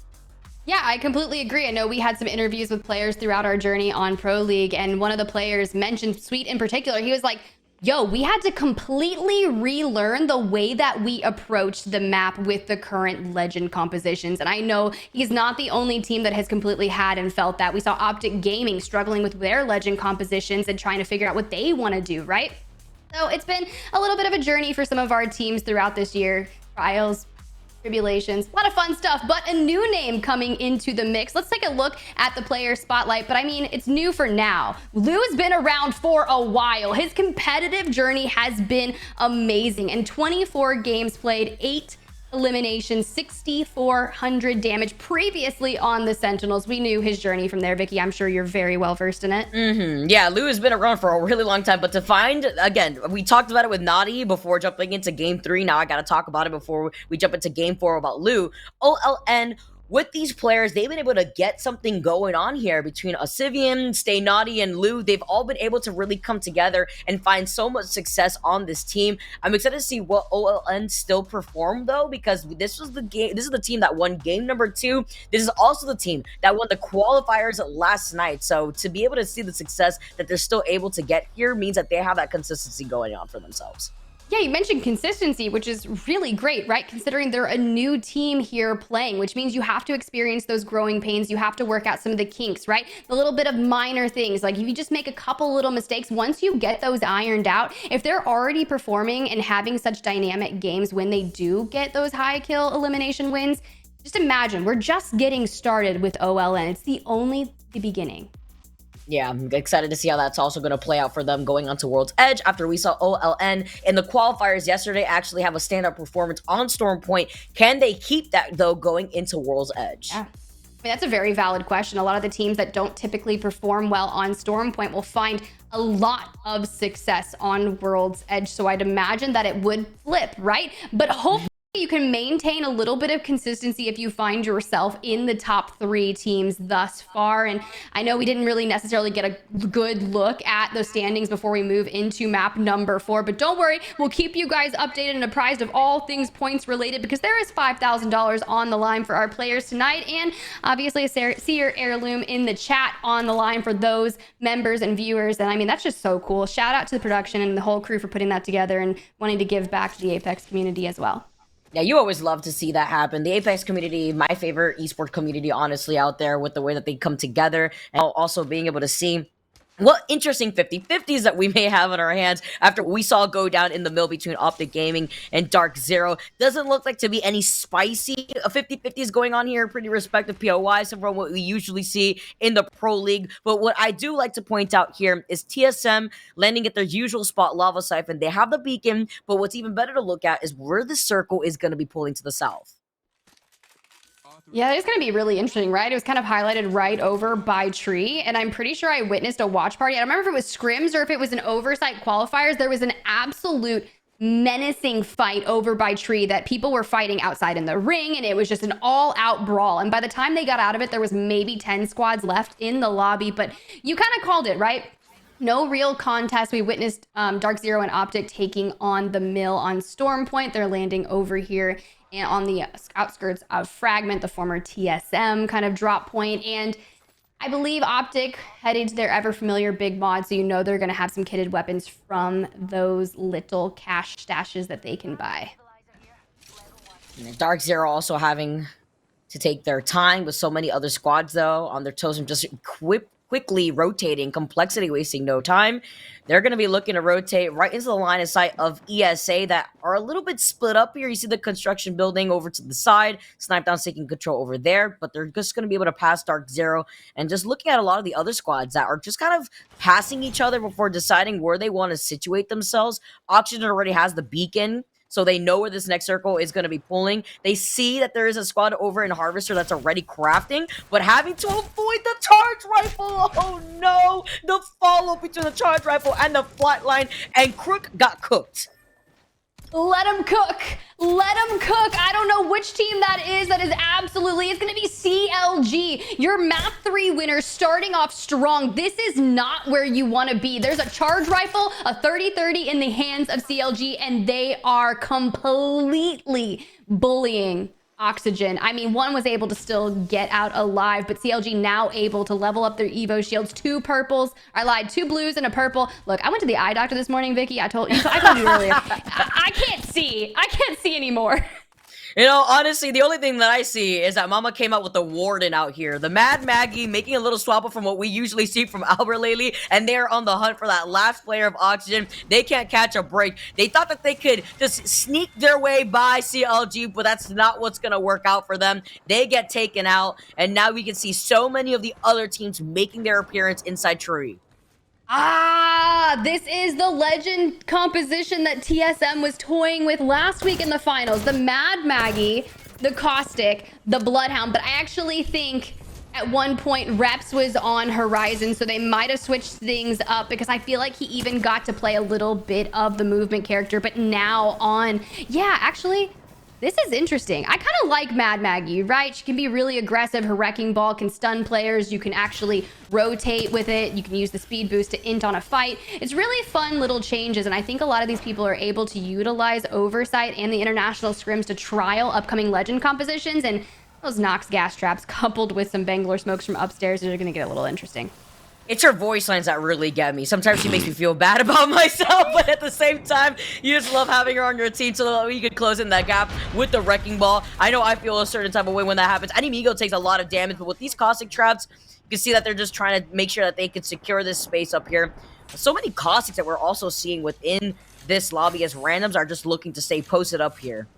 Well, you know that Luminosity usually plays Caustic on this. I know at one point Optic Gaming was trying to go back to the Gibby Caustic, but I don't think they committed to that. So it's really interesting that ahead of a LAN playoffs, match point, right? We're witnessing so many Caustics making their journey back onto World's Edge. And with the PK back on the floor, you can hold this stairway with the gas traps and a PK in hand, and no one should ever be able to get into that. I mean, look, you've even got the Newcastle wall up as well. So clearly we're getting a tree ending. Yeah, and with Reps also being on the Caustic on the low ground here too, they could, if they want to try to force their way in, they could close in that gap with Reps making the initiation for this squad. But so many other squads looking to also find an opportunity to third party means that TSM are going to play passive aggressive. Verholst also has that scan up. You go for that just real quick, just to see if any other squad is on their tails, to see if they want to have that opportunity to third party. But this is that passive aggressive playstyle that you could expect when they are going to be able to secure that building for final circle positioning. Furia still over here in Fragment, trying to hold the edge, and just like that, they're going to try to cut off the LOS of their team and full push into it. But it's almost as if Sentinels have pushed back even further. They are running, making Furia chase them. Furia with some shots right there. They were able to craft that G7. That's something nice to know. I hear Panda's taking a lot of damage, having to reset, pop that shield bat real quick. Capra did pop the Beast of the Hunt, but the scan for scan out here shows exactly where Capra is positioned. Nobody wants to be the one to engage fully out here as Pandas is still trying to reset with the med kit. Yeah, nice little scans for every 8 seconds when you're in Beast of the Hunt, but nothing to really come of value from that initial push. They just kind of are getting punished from backing away after chasing Sentinels. And at this point, it's kind of just a big standoff. You've already kind of wasted your ult. And at this point, it's like, dude, just leave it. Start that rotation. But I don't think that's going to happen because now Sentinels looking to get back into that fight, utilizing the grab lift. They're able to find a crack onto Horizon, and they're just jumping straight in. Now, Capra knocked, Panders knocked, Furia eliminated. What just happened? That was a really good engagement from Aiden on that gravity lift. I really like his approach on top of the Bloodhound right there too. And with the circle closing in, you could feel the pressure with the Sentinels also trying to find a way and an opportunity to move in and try to break through the defense of Furia playing that passive-aggressive playstyle themselves. ESA are also uphill by Fragment. They're looking to rotate on the outside by Geyser, so a squad that's going to be taking their time. Exet, NRG, currently see ESA also taking a page out of that book with TSM just situated inside this building still. No engagement just yet as Optic Gaming find themselves in a fight versus Luminosity. Luminosity looking a little low on the health. Now you're looking towards Yanya. Came in so clutch during that NRG fight last game. We're going to see what they can do. Unfortunately, they're going to fall. Niesel right now holding the high ground here. Maggie drill charge going out, trying to be a little bit of a nuisance, but it was going to be that Arc Star that took down Yanya. Now they're just trying to swing all the way behind them, find a good LOS, but just getting punished, poked and prodded. You are known where you are, but they're going to go straight in. Yanya going to get thirsted. This is tough. Yeah, they're going to try to play, get that knock. Nijo falls incredibly low. Even though they were able to get that trade, Optic Gaming go down, and Luminosity, they were so low. Jaguares is able to try to reset, and they are going to be able to get that Evo Shield before the third party rolls in. You can currently see Klane, Reptar, Hakula now making their way over. I mean, it's well timed. They're not going to be able to get Yanya back into the game. So now 3v2, and not sure if Season knows that it's a 3v2, but the Rolling Thunder is going to be thrown. And it just seems like Luminosity is at this point, we're going to get out of dodge. We want to get our teammate back because if it gets too late in a game, it's going to be so troublesome to be able to get that res off. And I was watching the qualifiers yesterday, and it was the guard that was having such a difficult time trying to get reses off. And yeah, they were able to get their players back, but it was like Keon and Rambo and RKN just like running for their lives at one point. But Xset not running. They are putting up a fight. Sykes able to grab it down onto Guild, and now NRG sent back to the lobby. Xset performing so strong here. Yeah, you don't even need that digi threat on that Prowler when you're playing on the outskirts of that smoke grenade too from the Bangalore, as Nocta's going to put down his own smoke because they're getting pinged by another squad in the distance. Believe I hear the G7 actually through that audio, but hopefully they are able to get that reset with the death box right at their feet. ESA have finally made their way around Geyser now towards Lava Siphon where there is a beacon. Ah, we do love beacons. We love information. We knew it was pulling into the back of tree with a little bit of the left of tree being in that next circle. But BR Demons, they've been a little bit lackluster here so far in the finals today. I would love to see them find success on the back half of these World Edge matches. And this area, right, holding just on the outskirts of this POI and this little kind of catwalk is really fun to play, right? And doing it well is zipping off with that zip line with the Watson fences.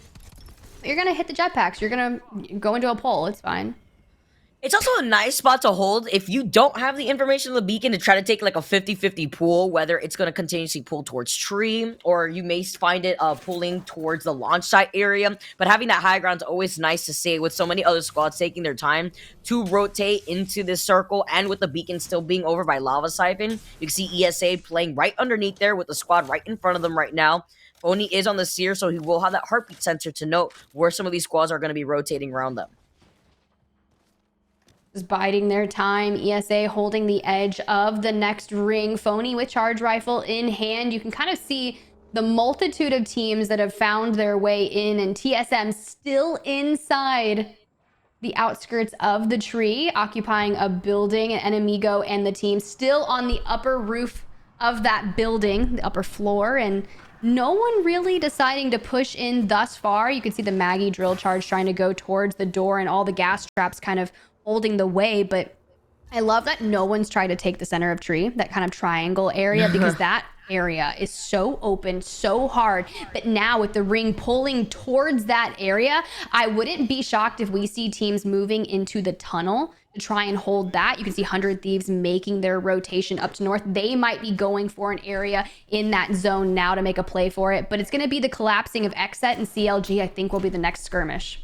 Ooh, 100 Thieves positioning themselves on that back end of the circle are in such a good spot because nobody's in their backside to contest them. Unless Xset decide to take this jump tower or go the long way around through the thermal station and then actually contest 100 Thieves to get towards the western side of that next circle, that would be a really good option for Xset if they start moving now before the circle starts closing in. But if they want to force their way in currently right now, they would have to not only get through CLG, but then they will also be in the line of sight of Complexity and the other teams that have to forcibly rotate away from the buildings of the tree.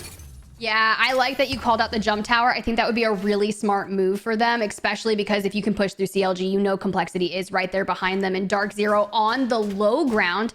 But this is tough, right? It leaves you open for a lot of different areas of teams, especially with people looking to play the G7 Scout, the 3030. So many charge rifle enjoyers in our lobby, but just making a move a little further out. Are they going to hit the zip and try to take high ground, or are they just going to go reassess here in the low ground of this building?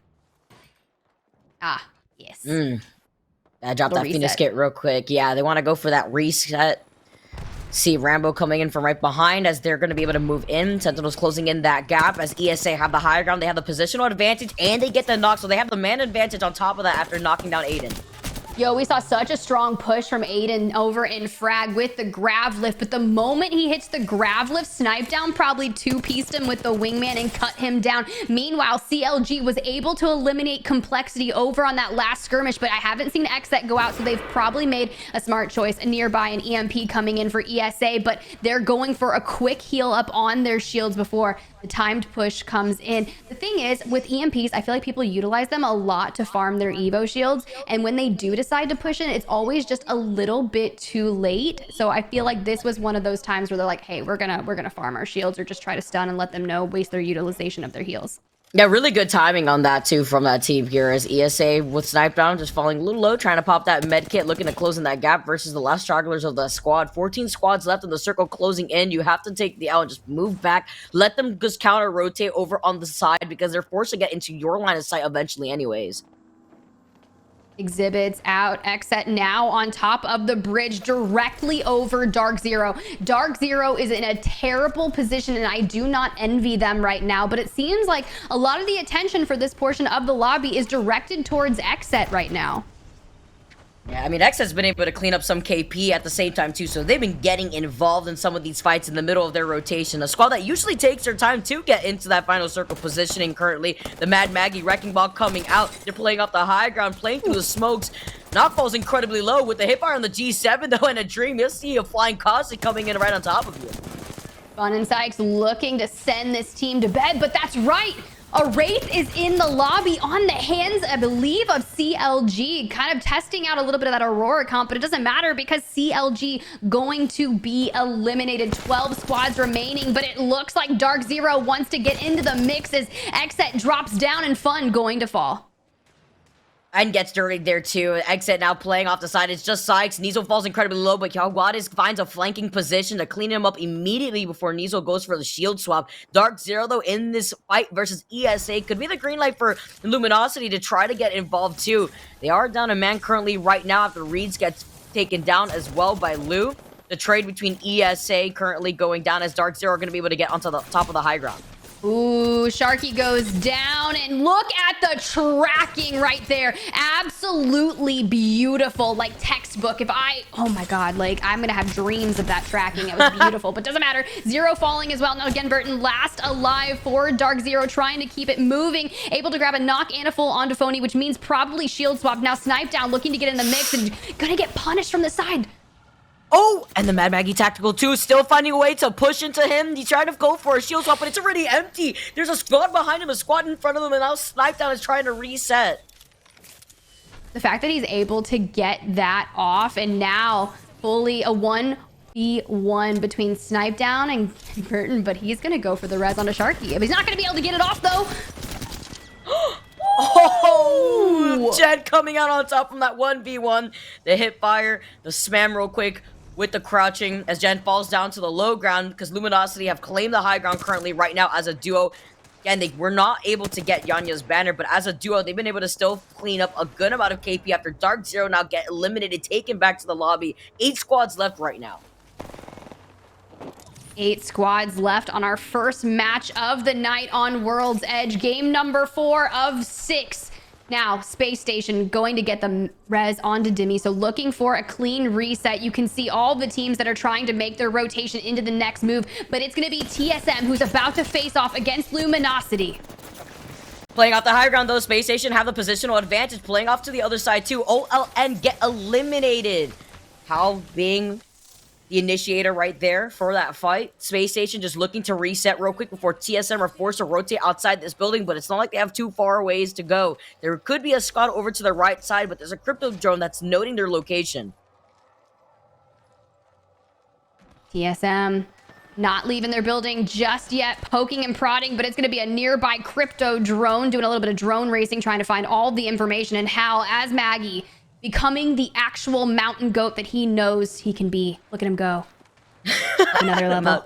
Looking for the cheekiest of angles here. That's actually a great spot right there. Able to get a shield crack, coupling down with the drill charge. Is that going to be able to hit? No. LG is going to be able to just get out of the sight of the drill charge. And with the gold R301 too. Love this positioning from Hal. He's actually right on top of the hilltop. His head is still poking out. He's still exposed to the squad, still playing off to the back end of tree, and he beams another player that's hiding inside of the truck cart. He has limited light ammo, though. I can just hear Hal's voice. I need more light ammo. No, bro, he's probably screaming, light ammo, guys. And you know he probably dropped 60 rounds. It's not that long ago. No, I'm just kidding. It's just so interesting to watch people loot when they're on controller. It's so interesting. But TSM still finding themselves in a decent situation, but it's Reps. Reps doesn't have that much light ammo as well, so he's not going to be able to give Hal any. They may need to get engaged on this fight, but they have to play smart with the squad off to the right. I'm not too sure if they've already noted that it's a duo that Luminosity Gaming is on the other side. TSM, if they do end up engaging on Luminosity, they're going to have to do it quickly because that squad inside that truck and with 100 Thieves having one of the best positioning, probably God spot right now, avoiding a lot of these fights will allow TSM to now try to figure out whether they want to get pinched over to the left side or right side, and they're looking to try to take the right side, not knowing that Luminosity is a duo. Oh, this is so unfortunate because both of these teams are fighting TSM. They're not fighting each other. They are fighting TSM. Reps, unfortunately, going to fall. Hal not long behind them, and Big E, unfortunately, going to bite the dust as well. And it's Karasuno lit up, fenced up in this RV with a Jenny in hand. They need to turn their sights on to Luminosity as well because they're going to be making their way in. But you mentioned it, 100 Thieves holding the high ground. They even have the black market available to them to loot up any ammo, grab shield swaps, whatever they need to do. They are sitting very pretty. They just need some KP to couple with it, but there's only 3 squads remaining.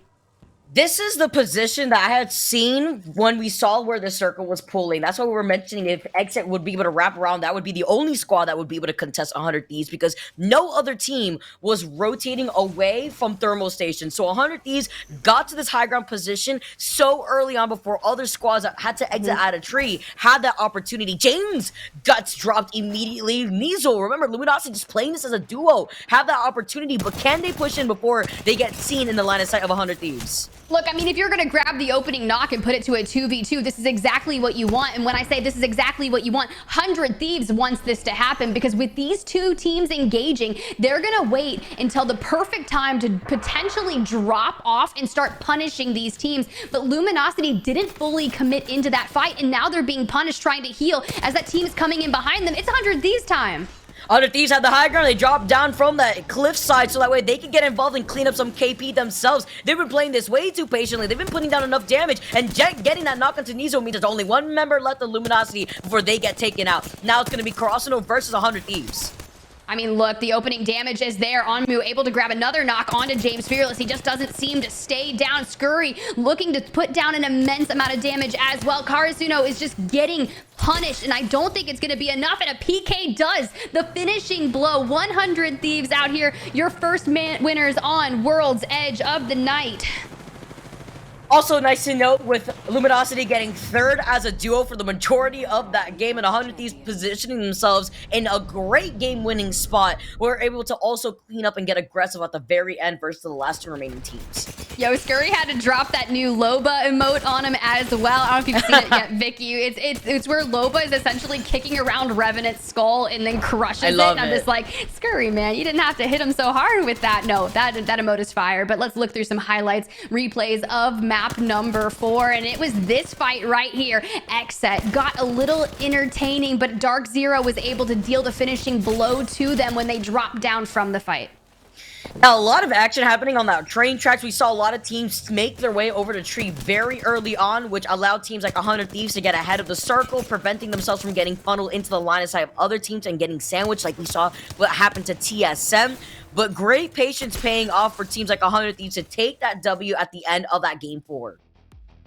Oh, let's take a look. 100 Thieves out on top with 18.6 eliminations. Luminosity also able to grab themselves 6 eliminations for a total of 13 points. Arasuno 12, Space Station 10, and TSM rounding out your top 5 with 9. But OLN actually able to stay a little bit consistent. I know Rain Day likes to talk about when you have a game that's not a massive banger, you want to try to get between 8 to 12 points to stay consistent throughout a series, and OLN doing just that. But I mean, but the teams like Furia, MPS, NRG, and then BR Demons being a little lackluster so far today and still not able to pull it back on World's Edge yet. Yeah, it was that fight against Sentinel was over by Fragment that we saw going back and forth between themselves and Furia there. Unfortunately, Furia falling down, though, means game number 4 definitely got ahead of itself with some of these teams managing to get the counter-rotate for some of the other squads that saw where that circle was going to be pulling off the rip, like the squads that land over by Lava Siphon, looking at TSM, who were able to get that beacon scan and situate themselves nicely inside that building before they got pinched. That ended in their demise. It was rather unfortunate. It looked like they were going to have such strong positioning towards Luminosity, but unfortunately there were just too many teams in that area, and they were just like, hey, let's pick this team off in the middle. They have nowhere to go, and they just got the short end of the stick. But we still have 2 more maps remaining here at the Oversight Week 6 Finals. So we're going to cut to a quick break, and when we come back, game number 5.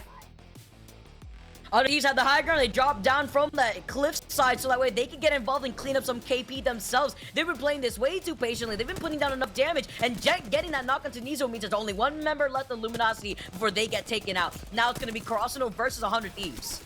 I mean, look, the opening damage is there. Onmu able to grab another knock onto James Fearless. He just doesn't seem to stay down. Scurry looking to put down an immense amount of damage as well. Karasuno is just getting punished, and I don't think it's going to be enough, and a PK does the finishing blow. 100 Thieves out here, your first winners on World's Edge of the night.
Good evening, everyone, and welcome back to Oversight Week 6 Finals. We are getting down to the wire with only 2 matches left. $5,000 on the line, and everyone is looking to find themselves in the overall top 20 of Oversight so they can go to the playoffs at the end of this month. But let's cut to the current leaderboard. Vicky, Dark Zero still finding themselves at the top.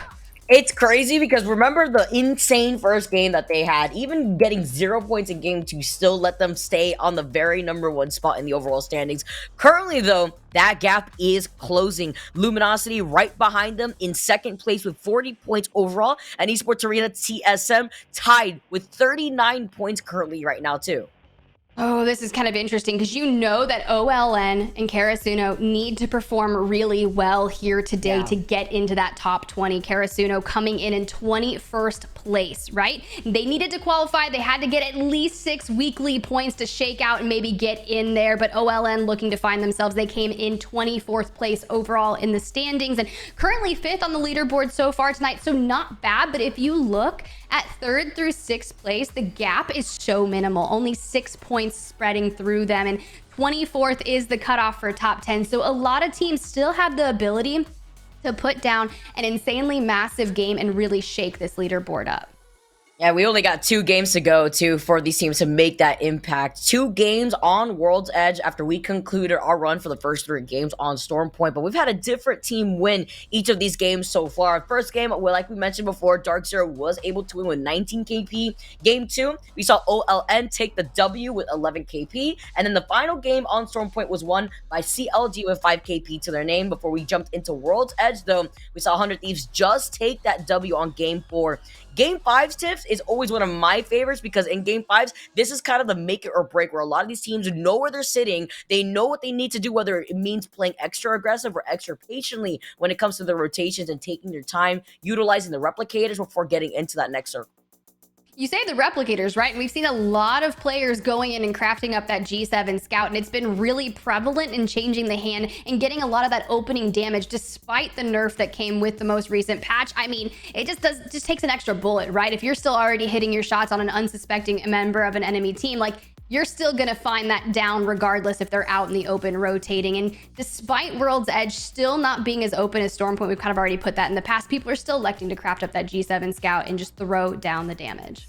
It's me. I'm people. I love the G7 out here. Being in the replicator also means that some of these teammates that feel like the G7 is one of their power weapons, you're going to be seeing a lot of these teams opt to use the replicator a lot more than they probably already had before. We have been seeing other squads like Furia, actually. It sounds so weird talking about it, taking their time to rotate into the circle and actually utilizing the replicators, whether it be crafting up their Evo shields or even gatekeeping other squads that are in the middle of slow rotating into that next circle. Some of these teams do feel like they could be comfortable with what they got to work with. Or even the action that we saw earlier in Game 4, Oxygen being one of the first squads to go down at the hands of a charge rifle that could have crafted the 4x8 in the replicator that's there today. And they went down to CLG. CLG was in Harvester and absolutely picked them apart. It made them look almost silly, and I hate saying that because Oxygen so incredibly talented, and it's rather unfortunate they just got completely caught out in the open. And when you see 2 successful shots from that charge rifle going in on them, you had a white shield. There's really nothing you could do in that situation. Yeah, they try to be sneaky. They knew that they were crafting. They saw them crafting. They thought that they could just sneak around, but nope, not in the line of sight of CLG, especially when they have that charge rifle to work with. And on White Evo shields, it's like Christmas morning for them to also just send it fully down onto Oxygen. But a lot of that action going down on Game 4 with the Southern Circle means a lot of squads that land in the northern POIs of World's Edge had a bit of a trek for them to actually rotate through. So Game 5, I'm wondering where the circle is going to be taking us this time around.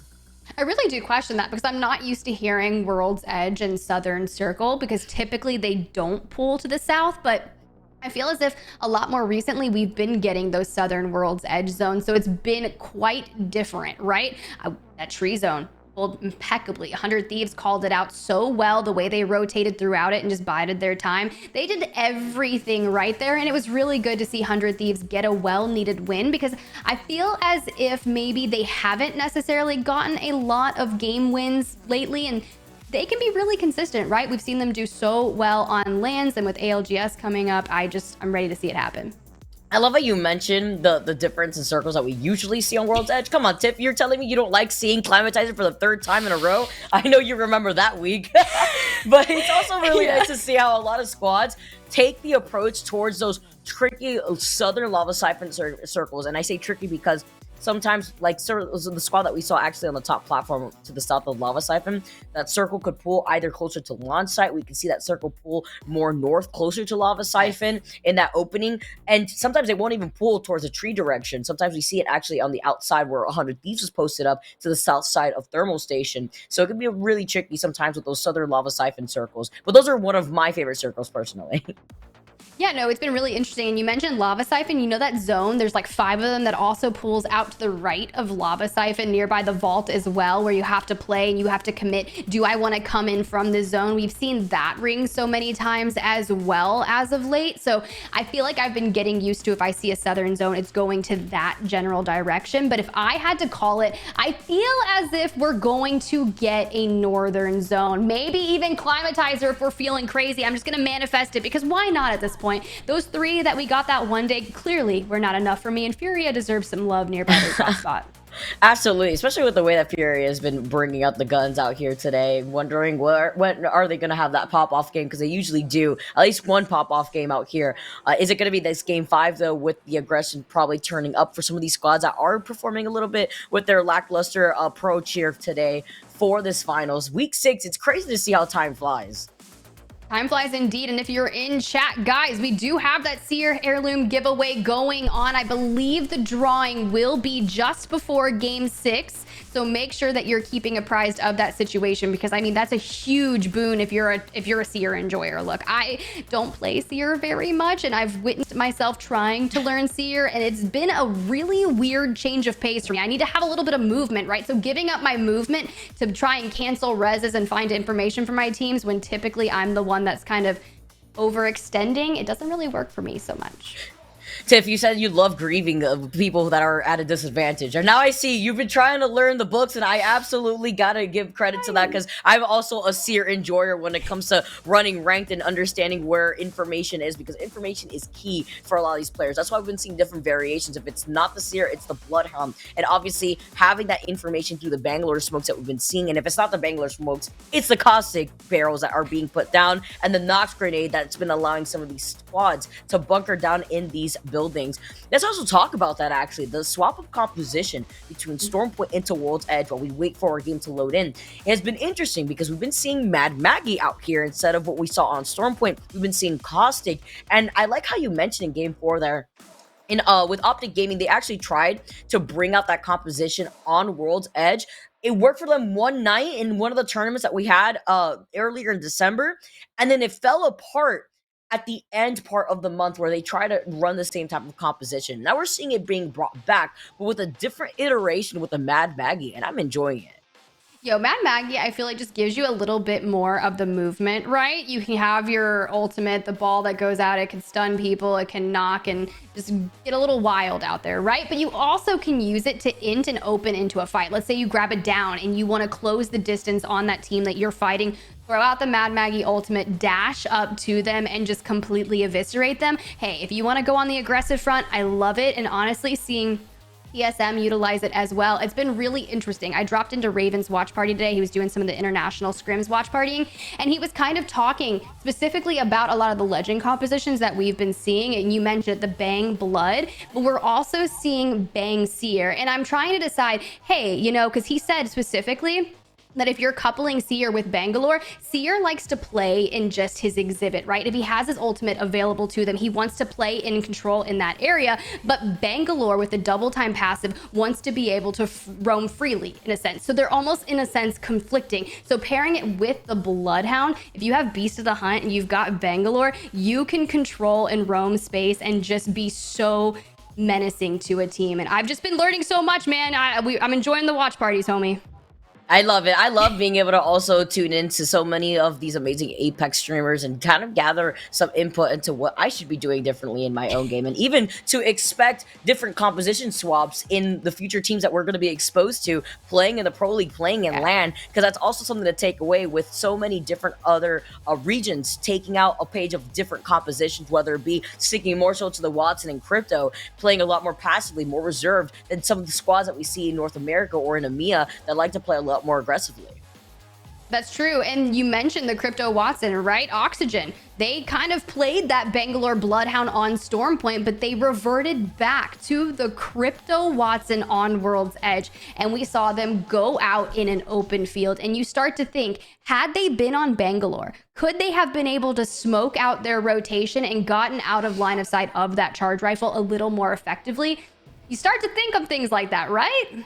Yeah, I think about that. I also think about TSM getting pinched because they wanted to rotate outside their building after they already got the information from the beacon and lava siphon where that circle was going to be pulling. They were in such a good spot too because even though that building was on the low ground, they had to make the decision in that building where it allowed them to have that 50-50 that I was mentioning that platform has, whether they want to go off to the right side of where that building where Luminosity was playing as a duo, or off to the left side where so many other teams were congested in. The only thing is, TSM, they basically were working off of being pinched by both of these squads without all the information that they needed to see if Luminosity was truly alone. You had the Bloodhound scans coming in, playing off the left side though. You have that cooldown that you have to wait for that scan before deciding to dive into Luminosity. But then you also are taking so much damage for the other squads that basically were starting to fight each other, and then they saw your team just try to rotate from behind you, and then they all fixated their attention on you. They just needed a really nice isolated fight to be able to replenish on ammo. We saw both reps in Hal were looking a little worse for wear on that light ammo, and Karasuno was just chilling inside the RV, fenced up, Jenny in hand, maximizing their resources and just playing out for the long game. But we knew who had the long game in their sights, and that was 100 Thieves. That was a really well played end game, and I just like to think maybe they can run it back. Look, we've had a different winner every single map of the night. We have 2 games left, and it begs to differ. If you're in chat right now, I'd be curious to hear who you think is going to win and maybe come out on top. I mean, Dark Zero, they had such a gnarly map win in game number 1 with 31 points that has really held them at the top of the leaderboard, because I think they've only gotten 10 to 15 more points throughout, I believe, like 3 other games. Yeah, you know, when I think about consistency, the teams that come to mind are NRG, TSM.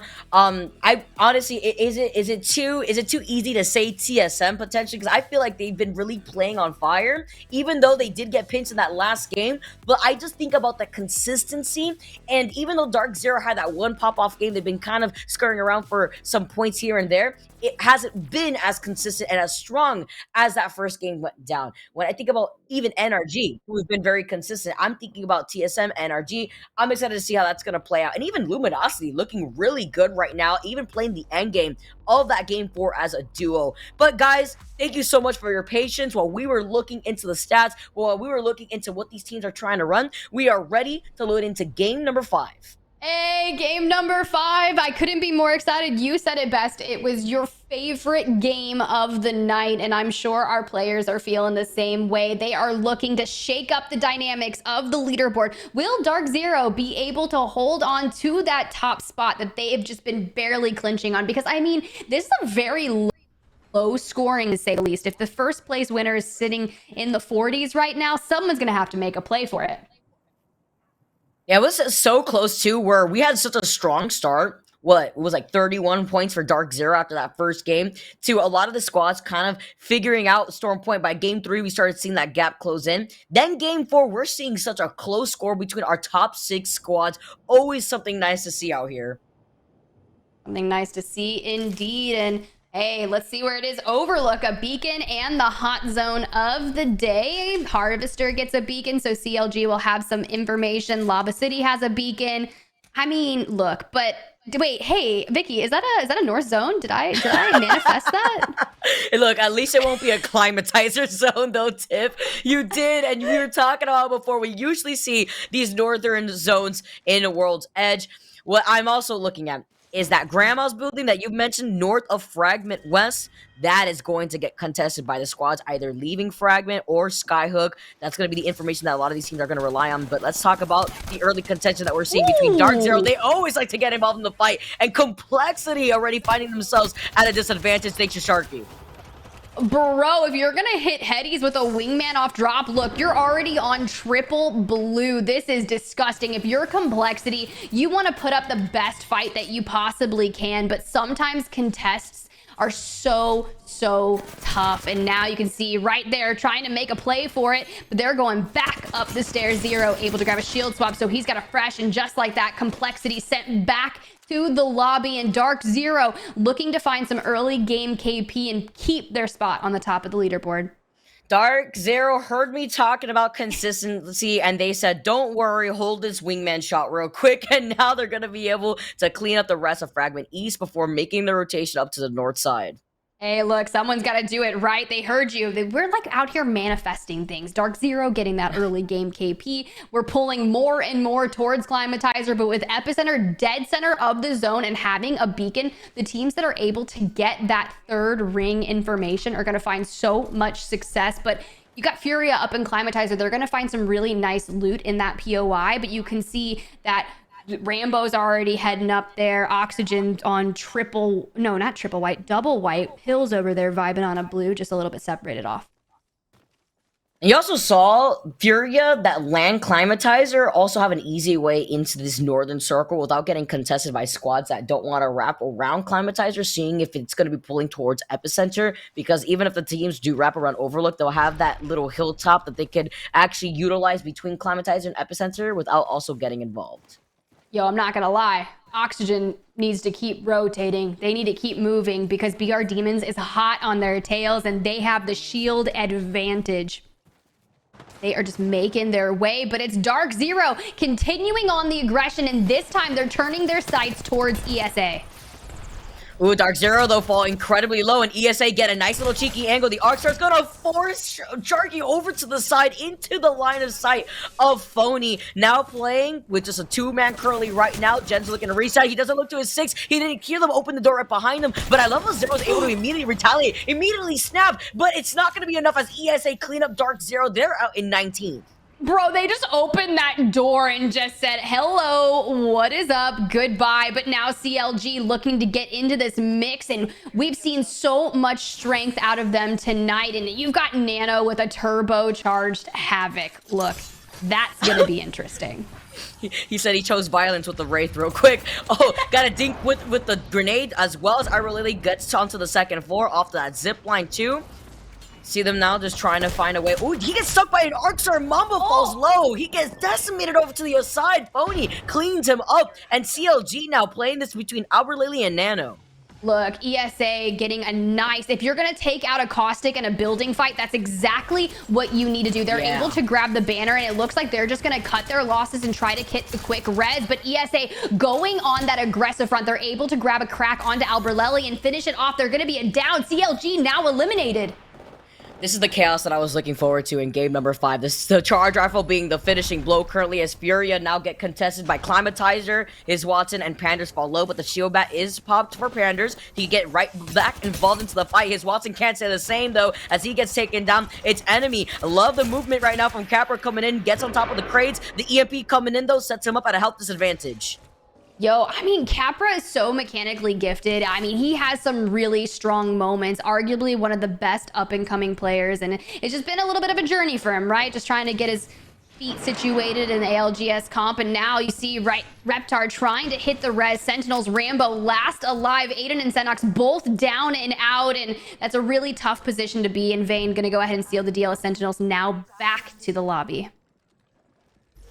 Season gonna try to look for a reset with the Bloodhound scan coming in. 16 squads left currently, and it sounds like the Beast of the Dawn has been popped currently. Waiting for the opportunity to utilize his black hole. It's TSM. Look how many teams have made their way towards Climatizer. I cannot believe that I manifested Climatizer fighting right now. It's just kind of interesting. The fact that Oxygen has been able to survive this rotation, now sitting on a triple blue, is very nice, but Crook falling dangerously low. Hill and enemy are going to have to answer back and get some shots, but a PK drops down on your face, hits for 84. That's what you want to see. Furia back to the lobby as well. I'm the one player crying in the corner when it comes to seeing that PK shot over my head. Ooh, the Arcstar right behind Hill makes him fall incredibly low, but he was in the middle of popping that shield battery. He's going to be able to reset with some help from enemy and Crook. Nobody forcing their way in just yet. So many of these players are just taking their time, bunkering down inside of Climatizer Space Station, being one of those teams. We know that TSM's on the other side of Space Station. So much action happening right now. So interesting seeing Space Station without Dropped. If you guys haven't caught on yet, Dropped is playing on Oxygen right now. Dimmy is subbing in on SSG. So it's been really interesting night. We have a lot of different shakeups on those teams. So it's been fun to see just how well they're all working together, and or if they're making tiny, minute mistakes. But it's all a learning curve, and these players need to be incredibly adaptable. And what better way to test it out than by shaking up who you're playing with tonight? I know it's been different roster swaps over the course of tonight, and it's been very interesting to see how the dynamic has been working out for a lot of these teams. TSM already bunkering down with the caustic barrels, like we saw. No change up to their composition after what we saw in game number 4. See how on the Warden. I love calling her the Warden out here because this is the way she talks to you real quick. Taking control out here. Verhol's on the Bloodhound, so he will be able to get those scans. Look how many squads are taking up the same type of real estate inside of Climatizer right now. As you can see, the ping damage from Hal as he throws out that drill. You know, I manifested this for Fury, and they're already out of the lobby, so it's really sad to see. But you've got OLN still over in Countdown, making their way. I think they're going to rotate up through Skyhook and cut over to the right. But Xset sitting on 2 purple and a gold in the hands of Sykes. And I'd be curious to see, does Sykes have a Sentinel in his hand? Because I believe it was Xset that was testing it out yesterday, doing the free charges on the Sentinel. Because, I mean, look, if you're going to charge that Sentinel, it is disgusting when it connects. I love the noise that it makes too. It's so satisfying. And with some of these squads that like to slow rotate in their way towards that circle, you could expect Xset and NRG to get involved with each other very soon. So many teams have already taken up the building over to the side of Climatizer. Nobody looking to engage heavily just yet. But once that circle pulls off to the side of Climatizer, you already know the bloodbath is going to come. Yo, Karasuno is kind of chilling in not a good position, right? They can anchor this space, but they don't have a lot of resources. That's not what you want. And I say that, and homie's got 8 shield cells, but just hasn't really shielded up yet. So I'll just keep an eye on you, homie. I don't know what's going on. But Xset getting punished by Oxygen. Oh, now falling right behind the fence line. Currently right here. Fun cannot get to safety in time. Sights gets some suppressed fire. Another squad mate though over to the side is still pinging sights. They're in the line of sight of 2 squads at the same time. Look, there's been a lot of downs to Arcstars, and it's just showing you just how good having all of these lethals in your hand are. They're great to get the opening advantage, but the fact is, Xset able to reset, but they're just down a man now, and Oxygen still able to hold that building, but you've got CLG, Dimmy, and co. looking to make their way in. Karasuno still chilling, and you can just hear all the opening damage going in as enemy says, nah, we're gonna finish this off, and they are burning in the fires of that thermite flesh. Oxygen is playing so well right now, too. You can see the way that they've been holding down this northern building of Climatizer for the longest, too. This was a squad that got involved in that fight with Fury here. Now they're looking to take advantage over the squad that's in the actual line of sight of another team that has a high ground right now. They don't want to get too overly ahead of themselves because then they're going to be giving up this building free for another squad who's not in the best position to try to take that right behind them.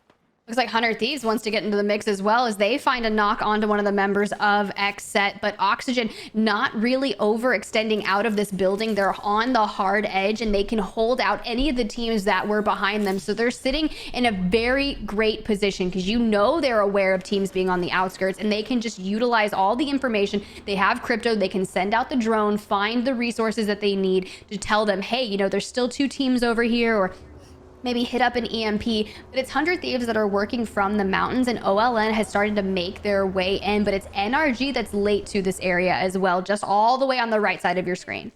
Ooh, but you know what that means? They could creep their way into the line of sight of 100 Thieves where OLN can get involved in a third party if NRG times this properly. Then that means that NRG could actually be the ones to third party OLN and 100 Thieves instead. OLN doesn't have the information that NRG are right behind them currently, and Naughty gets pinged from right behind. There's the notification that there's another squad involved, and it's Nathan that gets that knock. Ooh, straight on to Naughty and OLN, just trying to find any little bit of cover that they're able so they can get a little bit of a reset. But Naughty gonna be fully thirsted. Lou falling and fully thirsted as well. It's gonna be Sivian just getting punished, and there's nothing they can do when you get caught out in the open between a multitude of teams. But it's gonna be NRG that was able to pick up all 3 KP from OLN. 14 squads remaining as we continuously make our way up north. But MPS, we haven't seen too much of them this evening, and they're looking to get into a skirmish with 100 Thieves. Yeah, actually seeing NRG wrap around was a fantastic approach there. Instead of just trying to take this fight, they didn't want to bite off more than they could chew here. And MPS now getting involved themselves are cleaning up the leftovers of whatever is left of 100 Thieves. Okay, Pow Pow, I see you with that 30-30 and that 3x. Beautifully done, just absolutely pestering through, and 100 Thieves getting the short end of the stick. But MPS playing this building really nicely, because if you look at where the next zone is pulling, it's one of 2 buildings that are going to be in the zone, and you run the risk of 50-50 of which way that zone will pull towards the end of this game. Because at this point in the game, you need to start thinking of how do I live, but how do I win? And all of these teams that are still in Climatizer are about to just completely collapse on one another. And look where the circle is going to be pulling. This is going to set things up for the squads that have been on the other side of Climatizer. But can we talk about TSM with the rotation onto the same building as Oxygen? That happened in a blink of an eye while we were fixating our attention onto 100 Thieves and NRG. Now Pow Pow still with that 30-30, still taking some shots right alongside Madness. They're going to be on the high ground, and they're in such a good position here. MPS are not going to be leaving from this spot anytime soon, and here's the engagement from BR Demons. I mean, look, Reeds was literally one shot, unfortunately going to fall. Now Vayne, last man standing for BR Demons, trying to get out of the exhibit, not able to grab both banners, only has Sorcerers. But the thing is, I don't think he's going to be able to pop a res. He doesn't have a mobile respawn beacon, would have to pilfer one, throw a loot box, and unfortunately, I don't think it's going to happen. And he's getting bullied from the top of the hill to his left. So the fact is that Vayne, the lone crypto running around in the open out there, still alive. Randoms now, Mercy only being on the Newcastle are going to be able to heal up to date, and they know where this circle could be pulling. They have a crypto drone in their vicinity. You can see this here right ahead of them, and the Rolling Thunder right after that. They know that there's still a squad right above them, so they have to try to play this patiently, or else they're going to jump into the line of sight of a squad right behind them. Ooh, Fun getting in the mix inside of there. Nocturnal still alive, bouncing away to the top of the staircase. Does get stunned up a little bit. Gonna try and hit that bat, but I'm not sure if they're gonna be able to get it off. Actually, no one pushing up the stairs does get it off, but only 20 bullets left in the Prowler, but he only needs to 3 burst, not able to grab the down, but does just enough damage to be able to just say, I'm getting out of dodge. But you know who's over here. It's MPS, it's NRG, and this is not where you wanna be.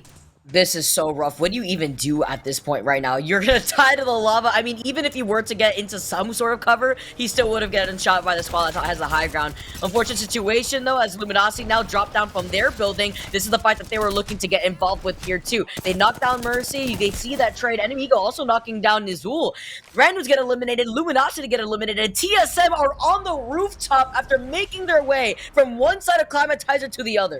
Yo, TSM learning to be the rulers of that building and just eviscerating anyone they can find. But it's Oxygen Esports that is still alive downstairs, and Space Station as well at some place on this vicinity. But they're going to have to rotate just a little bit in less than just over a minute. So they've got a little bit of time to plan their next move. But Verholst on Bloodhound, not gonna have a skyward dive, but hey, a res going off, and Big E trying to take some pop shots, gonna only find 1 bit of damage. I think that hit for 24, but they're just some nice warning shots like, hey, we know what you just did, we know you res, but it's just a matter of time before we get that KP. Yeah, it's not free on a silver platter, unfortunately, and TSM are just going to stay situated on this high ground instead. That squad having to rotate from that side, though, is going to be so difficult because they're going to be in the line of sight of not just Oxygen, of not just TSM, but basically so many other teams that are playing on the outside, like MPS, that have the high ground right next to NRG. This is going to be really tough for those teams looking to make their way out of Climatizer, but NRG having a good positioning. And as I say that, Sweet is getting absolutely punished, but 100 Thieves back to the lobby, 9 squads remaining. I think they need to turn their sights onto MPS, who have the building in the next zone, and start making a play, lay siege, try to figure that out. But Nathan just popping shots at everyone that he can lay his eyes on. I like the approach that NRG are taking here. Remember, we saw them rotate here originally when they got involved in that third party, and now they're still playing off the back end of the circle, making sure their backs are cleared. They can have that information too with Nathan being on the seer, having that tactical. Oxygen still taking some shots with a 30-30. The 30-30 has been ringing around in this lobby between MPS and Oxygen. Bro, the 30-30, like, is insanely good. I don't know. I have so much fun playing with it and watching it in the hands of these pro players. It's just absolutely disgusting. But SSG taking some shots at a nearby skyward dive, and they found themselves just on the outskirts of the zone. So they're okay for now. And that's going to be Karasuno making a play, but right into the open arms, the LOS of TSM. But they cannot take their eyes off of Oxygen Esports. They need to make sure that while they want to get in on that action, keep a mind out for Oxygen. Yeah, 9 squads left. TSM playing off the low ground, but they're inside this next circle. You can see the caustic barrels acting as some makeshift cover as well. Could disrupt some of the sight lines that some of these squads are trying to take, unless they have a Diddy threat here too. But they have no reason to... Oh, that grenade sent that player flying. He got deleted. James had no chance. That's Karasuno, who got taken out. But you saw that grenade just yeet that player from behind cover. Bro, frags have the ability just to yeet you, and you get, like, you just look at your feet and you're like, I don't know where to go at this point. And next thing you know, yeet, but a good wall, I call it a well, a well from MPS. They're able to nestle themselves into a corner. A nearby black hole's not going to do anything to them. A couple thermites going over the line there, but not really. Oh, God, ESA, what just happened? Phony getting completely eviscerated. Now Keon forced to go ahead and try to bat off, but there's not much cover there, and MPS might get in on this. Oh yeah, this is going to be free KP for MPS if they can find some of those shots through the pillboxes right there too. This is a difficult position for ESA to be in, but you can see energy get taken out. Clean out here popping off with the Art Star and the Prowler. Yo, I'm telling you, when you have a Newcastle wall, if you don't have a Watson Jenny, you are 1 to 2 nade spams away from being completely annihilated. And that's exactly what is happening right there, because Season wants to get in on this mix. They've got at least 2 KP to their name with 7 squads remaining, and they are wanting to step it up. And this is such a good position for Season to be into. As long as they make sure they don't get pushed on the left and the right side of this obstacle that they're playing around, then they're in a good position. TSM are not going to give up the spot too, because they can still get aggressive on the squads that are forced to funnel outside this building, which means aggressive KP that they can work with while still holding on to the circle positioning.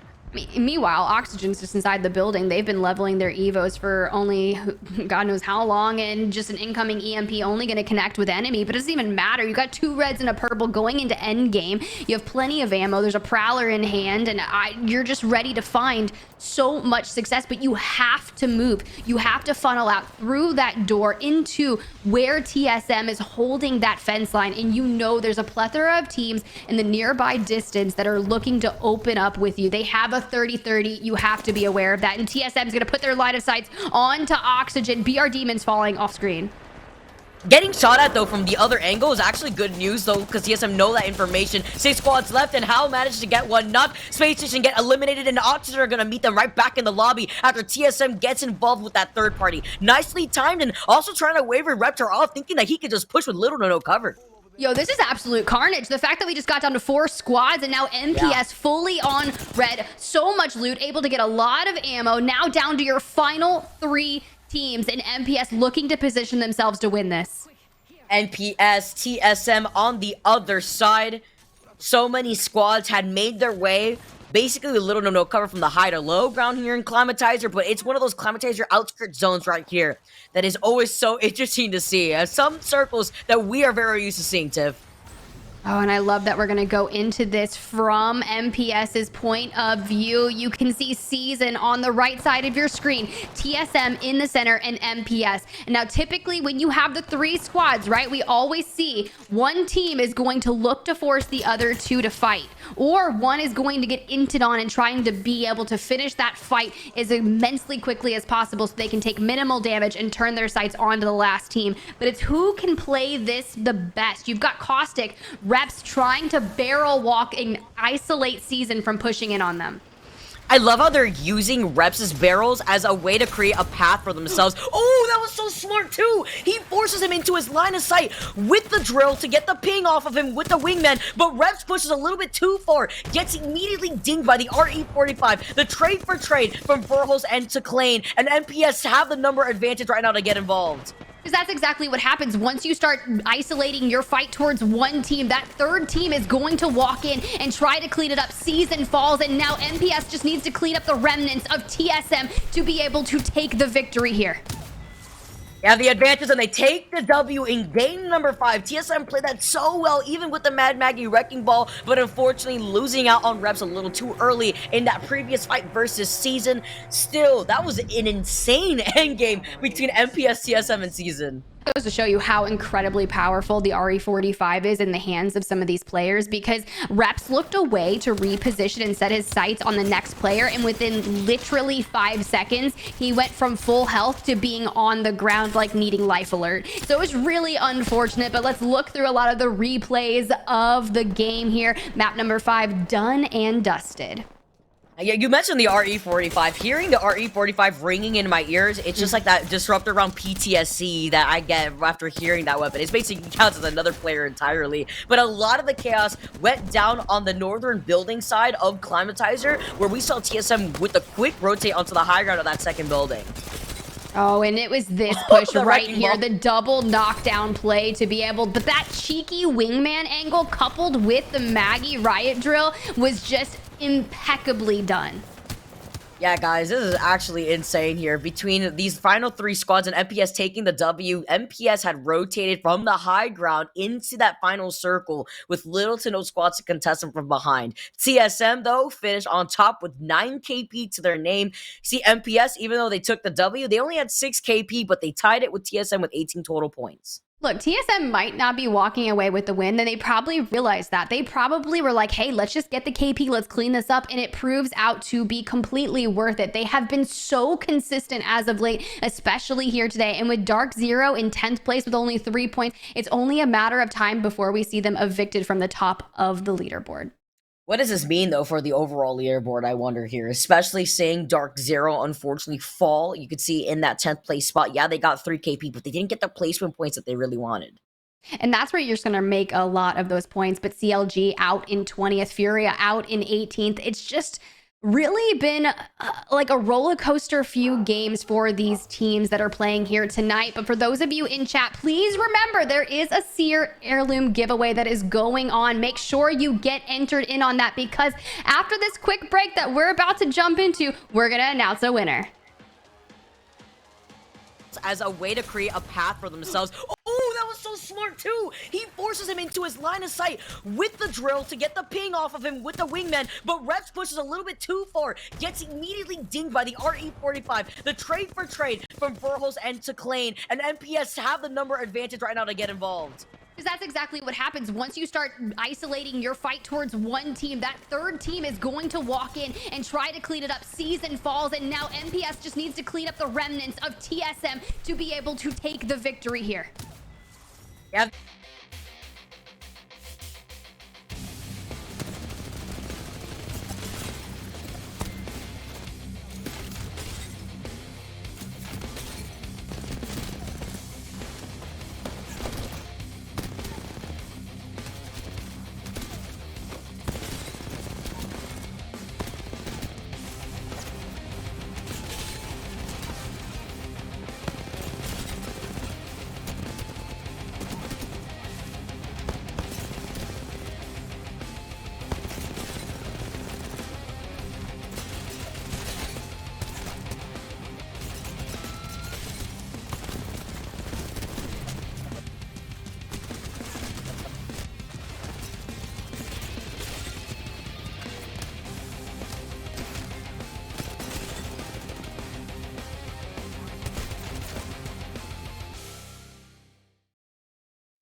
Welcome back, everyone, to the Oversight Week 6 Finals. I'm SpiderTip, that's Vicky, and it's been an immensely amazing day here tonight, full of Apex action. So many different winners throughout the evening, but only one more game left to determine who's going to get a lion's share of that $5,000 prize pool, and who in chat is going to walk away with a beautiful new Seer heirloom.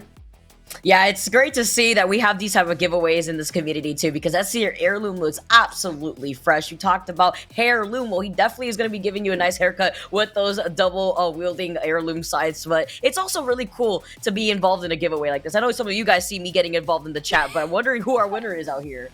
I know, we're just waiting. I don't know if we'll be able to announce it on the broadcast, but keep your eyes peeled in chat because I'm sure that is exactly what will be happening. Make sure that you keep your eyes peeled because we are keeping our eyes peeled as well. I know Vicky is kind of personally invested in this at this point because she really wants it. I mean, look, she's going to look really nice going around those ranked lobbies, throwing up the heirlooms, looking through the animations. I mean, they've been pretty cute. There's the Octane one, the Loba drawing. Pretty cool. Yeah, I know. I really like to see how some of the animations, the banner poses too. I mean, I got the Valkyrie heirloom, I have the Bloodhound heirloom, and I have the Gibby heirloom. So I honestly, I love to be able to see that. Can I get another one though to add into my arsenal? I guess we'll see after we announce the winner later on. But wow, Tiff, it's been really nice high octane action in our lobbies when it comes to the consistency of the teams like TSM out here. Yeah, they didn't take the W, but they definitely were able to move into position to set themselves up for that.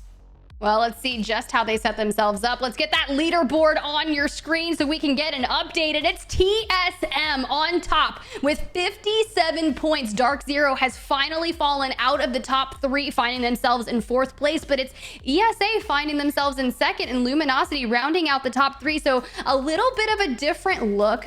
But for the teams that need to find themselves high up and get good weekly points to get into the playoffs that are later this month, you guys are looking at OLN, Karasuno, Season, but Season's in 12th, Vicky. Yeah, that's unfortunate here. I'm also just really surprised to see how consistent Luminosity has been. Dark Zero's still in the top 5 out here. Yeah, TSM is able to take that 1st place spot, but we haven't seen TSM take a W yet tonight.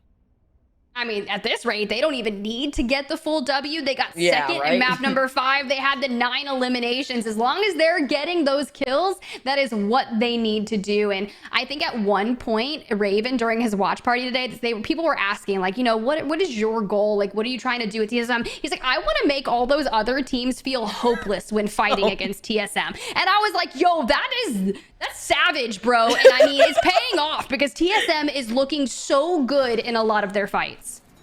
Yeah, I also really like their decision-making when it comes to whether they want to fully ape a squad or whether they just want to hold their position. I like the play that we saw at the very end of the last game with how actually using the Wrecking Ball from the Mad Maggie onto the third party instead of immediately engaging, letting the Wrecking Ball basically stun the team that's in front of them, which I believe was Oxygen, before actually getting involved from afar without giving away their position. So little things like that, the micro decision has always been very interesting to see the way that TSM wants to play things out. Very similar actually to NRG when it comes to the way that they go for the rotates.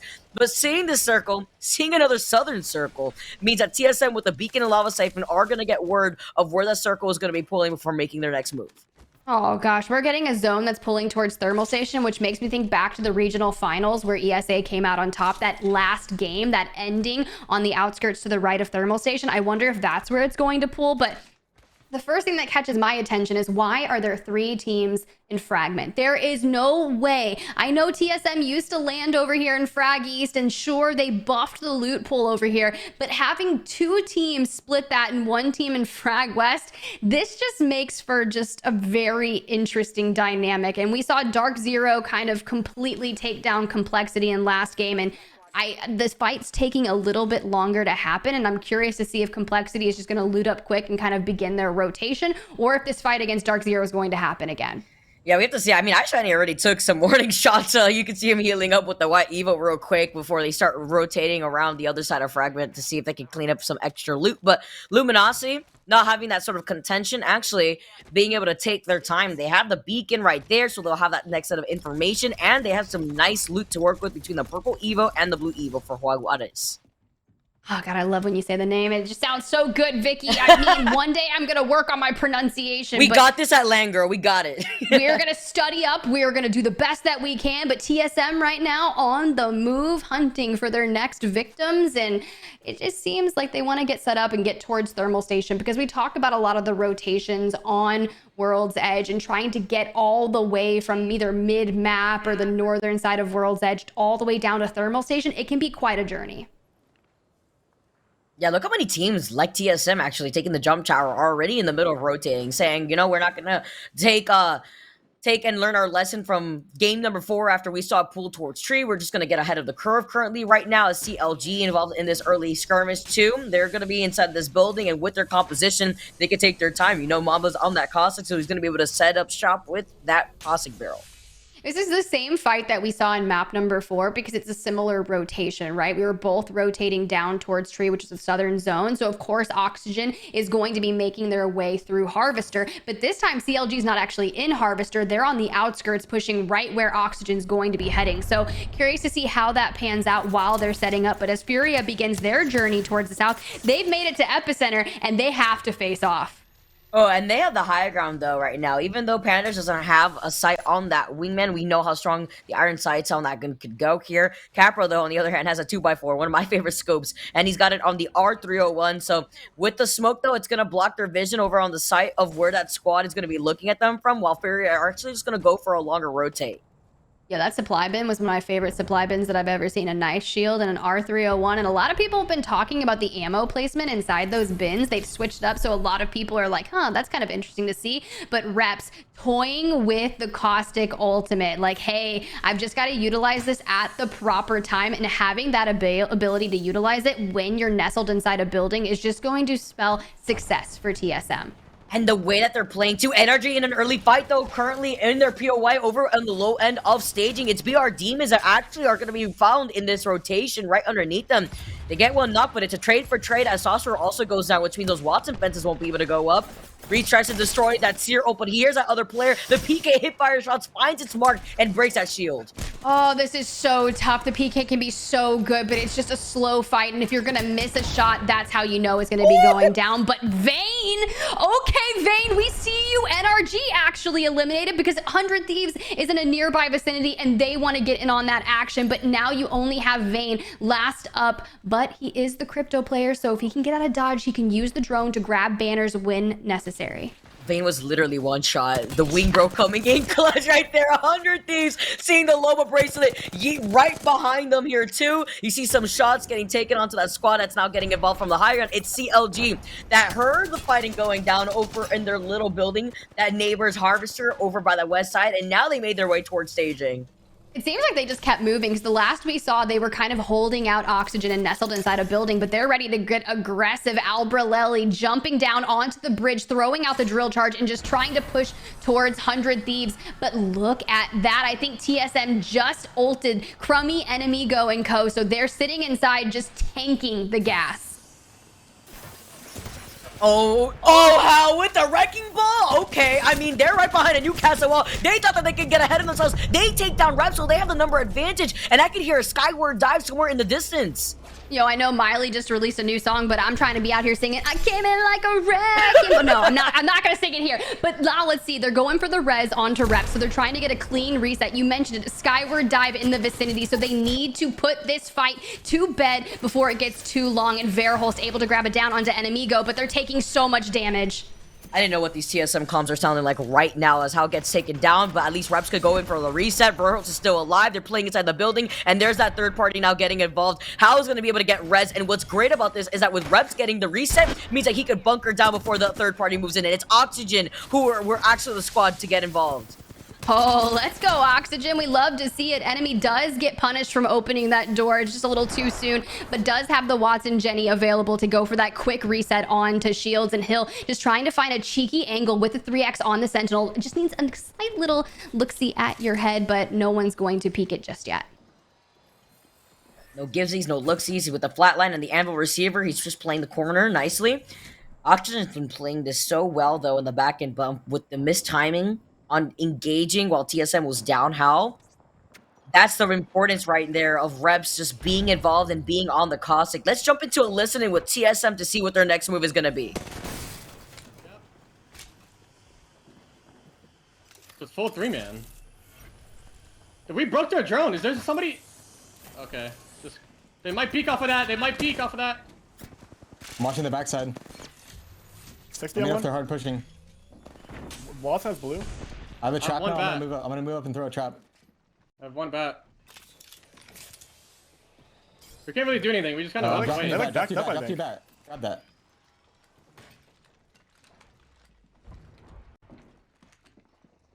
They're going back to the roof. If we don't... Okay.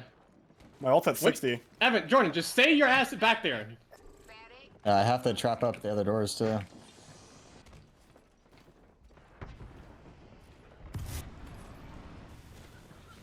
Bro, this is so brain dead. I knew it. I knew some shit was gonna be said. I mean, that's exactly what happens. You hear it, the comms coming in, TSM just chilling inside the building, BR Demons going down off screen, and 17 squads remaining, and a little bit of a stalemate on the outskirts of Thermal Station. You love to see the skirmishing going down with Oxygen still playing on the outside of that building. Now CLG are on the low ground currently right here.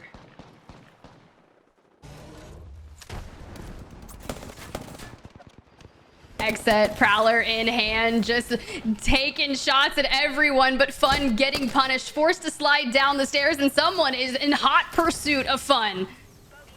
Exit now getting involved here. You can see Knock putting down the smoke grenade to build up that gap, but they hear somebody right behind them, somebody on the high ground, and they don't want to give up their positioning right now. Hey, but the positioning is all about Key and Nocturnal. I mean, Nock swoon for the evening with a charge rifle in hand. And if that's going to be a Wraith, you know it is CLG that is going to be in trouble. 15 squads remaining, and Xset just starting to put together a couple eliminations here to really find some success. Prowler, dude, the Prowler hipfire is the most disgusting thing I have seen. The accuracy is impeccable. You can literally 3-burst someone at this point. I love the Prowler so much. I mean, we talked about it a lot already in the pre-show, and for the reasons that we've been saying so far all throughout today. Currently, you see Fun now moving in, trying to move into that same building that we saw CLG situated in. TSM still playing on the low ground of this building. Oxygen now still on the high ground. Optic Gaming are still alive. Don't fret, everybody who was looking to see where Optic Gaming was situated, and they are still alive currently. 14 squads left, but they are neighboring 2 other squads between Oxygen and TSM.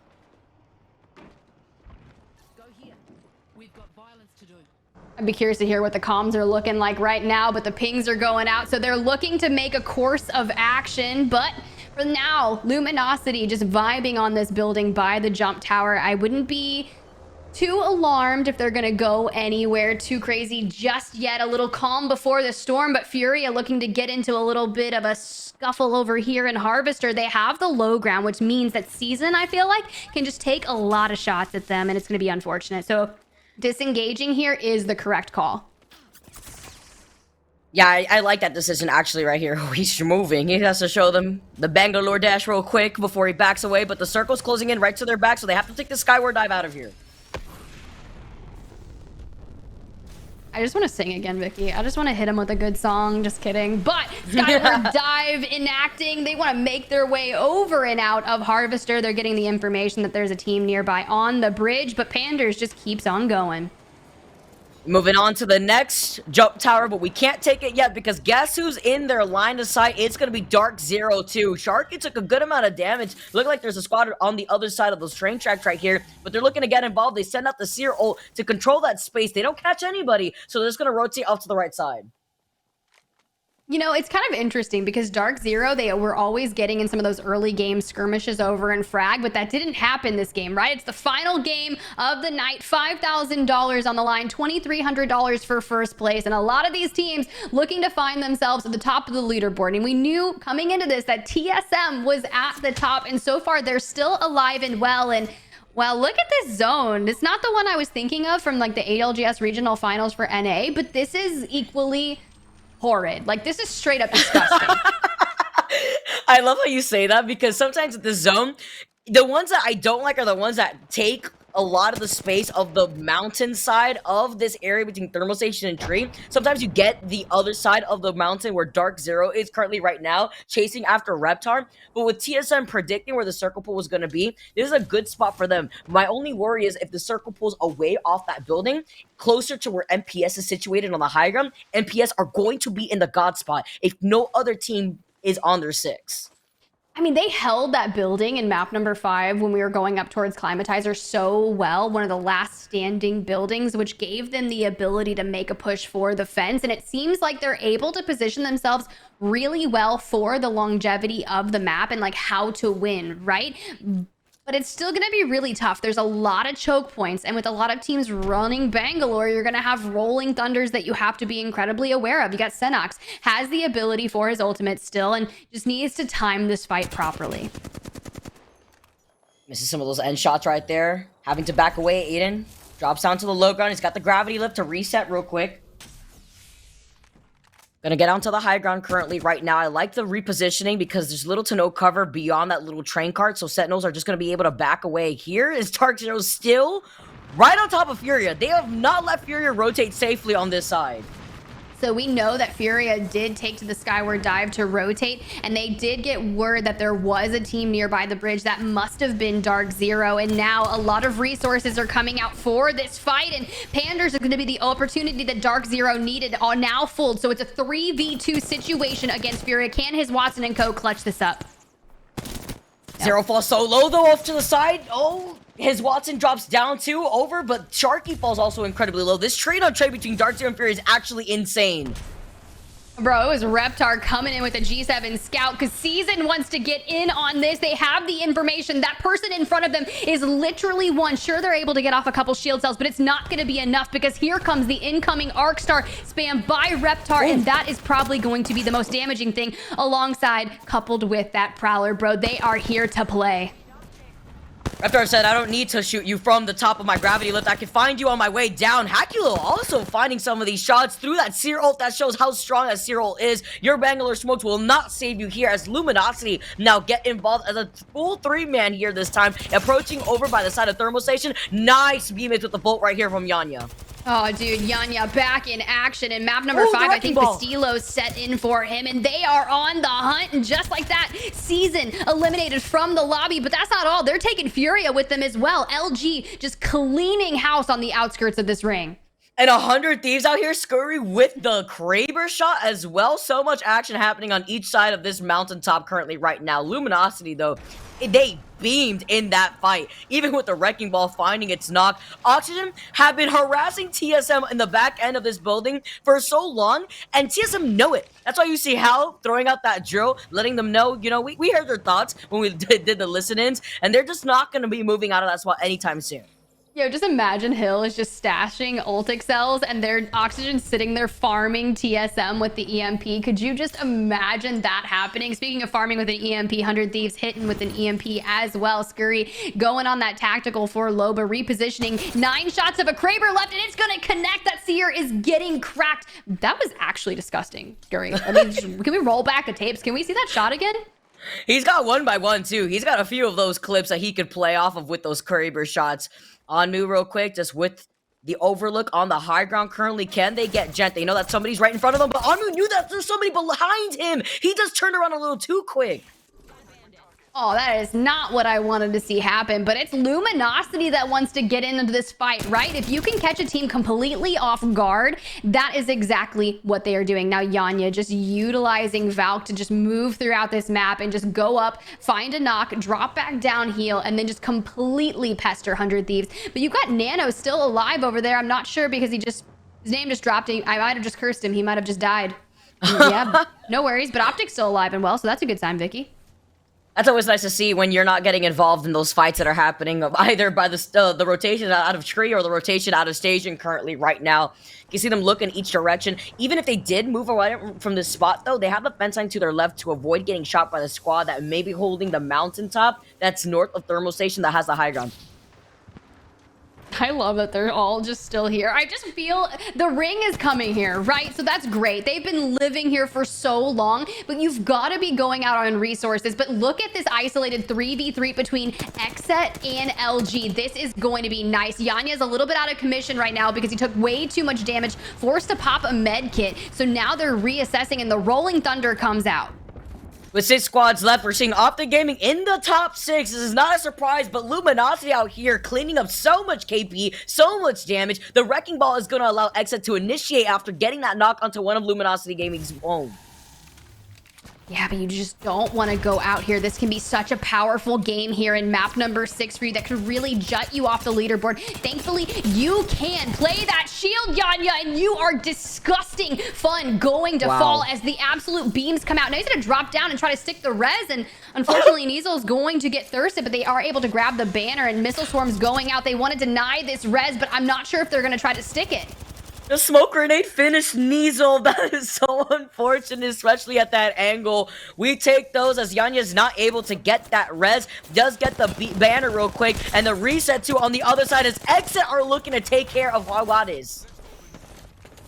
Exet really low for fun, able to get him back up, but dude, that is just so incredibly low. The reset, they need to stabilize because there's going to be a lot of people that are going to be wanting in to get this. They heard it, right? MPS now showing up through the choke, but they've also taken note to Oxygen and TSM who are finally getting in an entanglement. Oh, you know that TSM's been waiting for this opportunity to finally find Oxygen. It was Hao who came out so fast from the corner after putting down that drill to find that opportunity, while Oxygen was also getting pinched by that squad that's on the high ground currently right now. Exit also making the rotation through that choke point, and then of course Optic Gaming off to the left with 4 squads left. Sears coming in to try to find some information, but they have to keep moving forward, and MPS is going to be holding them on the right high ground. They could go out here. Yes, they have the Nox gas traps to isolate the situation, but when you have Optic out to your left and you have a black hole coming your way, you're getting sucked out into the open, into the LOS of the multitude of teams. But 2 members of Optic Gaming have actually fallen because Verholz just hit the nastiest arc star of his life. That was disgusting. Great positioning on the arc star right here. They're trying to protect Skittles with his life with these knockdown shields. He's like, we need this RP. We need to make sure that we can guarantee this. This is crazy. He's gonna lift him with a gravity lift. Oh, he gets 2 of the players up. He doesn't get that final player, but he makes sure that he cannot hide behind those knockdown shields. Oh Yo, that's so disgusting. TSM just getting yeeted into oblivion. Optic played that so well, but now they have to hit a reset, and MPS is missile swarming their vicinity. That is not what you want. You need the other teams to look towards MPS, but they're looking straight towards Optic Gaming. He was able to get the re-knock back onto dropped, and Skittlecakes is still trying to go for it, and they're all up. Skittle said taste the rainbow real quick to TSM right there. That was beautifully played. Now MPS involved, sending out that black market. They could also play around that as some makeshift cover. There's still that squad right below them here too that they have to worry about. It's Exit as Pow Pow is still on the high ground currently right now. It's MPS taking a nice little split positioning right here actually, in case Exit decides to push underneath them. Yo, I think Exit has the 4x10 on the charge rifle so they can see through smoke, so no smoke will help them. But the Newcastle wall, oh, I lied, it's Pow Pow who's got it. I was gonna say, I knew I saw one, so it's not gonna matter if there's a Bangalore in the lobby. I don't know why, but Pow Pow utilizing it to bully Exit as they're trying to make their move. Love this as Pow Pow puts down that Newcastle wall. Look behind you though, there's still that player, and great timing on that deployed shield here too. Exit now playing off the fence line. They immediately swap position after getting contested inside of that tunnel. Optic Gaming have somehow restabilized, and with 3 squads left, we have Exit, MPS, and Optic Gaming left in the lobby. Bro, I feel like I'm watching a game of chess, like Apex chess right now. The positions are being moved. People are getting set up for this final fight. And the fact that Optic Gaming has positioned themselves so close to MPS, but haven't fully inted on them. And now Knock going to fall. It's going to be Knock taking down Nocturnal. It's just like a lot of knock on knock violence. And MPS is just staying from afar, throwing out the damage. MPS have the game-winning position, and with the Newcastle, this is set up perfectly for them because they're making their own cover. They're going to get involved, get some extra KP, and they are your final game winners back-to-back after Game 5 winning with 6 KP and now winning with Game 6.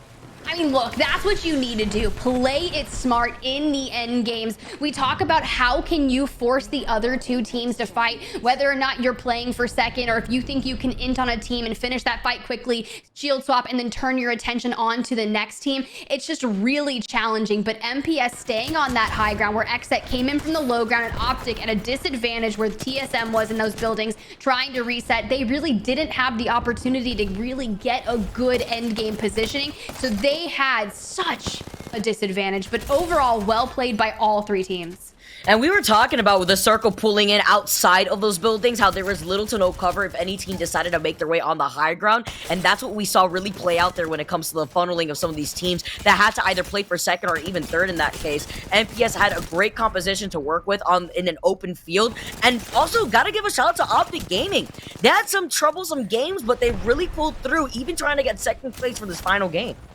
I mean, people have been talking about Horizon so much in the past week, whether you utilize the aiming and the grav lift and whether that was a mistake or unintentional, but utilizing the grav lift to yeet a player that is trying to hide behind knockdowns, that is just another reason why I think Horizon is just so impeccable, and Skittlecakes on the Horizon it's like a chef's kiss. But let's take a look at the results from game number 6. MPS coming out on top with 8 elimination, 12 placement points, getting you 20 total on the board. Is it going to be enough here after we saw the action go down with TSM getting second place, but only 2 KP, or rather third place, with only 2 KP to their name, unfortunately, out here. But MPS taking back-to-back wins is absolutely huge between themselves, winning in Game 5 and in Game 6.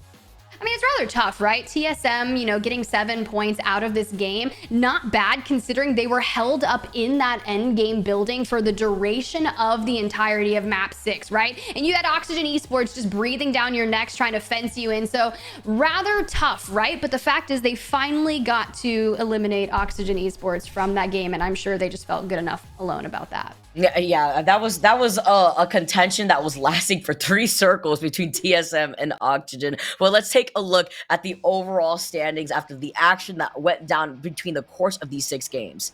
Hey, and it's going to be TSM coming out on top, your winners of Week 6 finals with 64 points, taking home the lion's share of that $5,000 prizing. But Luminosity Gaming ending in second, which was not bad, Vicky, considering they were looking to have such a banger game in map number 6. Yeah, their fragging ability is insane. I know we keep talking about Yanya, but Yanya is an insane controller player. And you know, with TSM also taking the #1 spot for our Week 6 finals, this means that we've had a different team win each of the last week finals, between Week 5 going in favor of Furia, we had Week 4 with Exit, Week 3 with Dark Zero, Week 2 with NRG, Week 4 with FaZe, and now Week 6, the final week before playoffs, going in favor for TSM.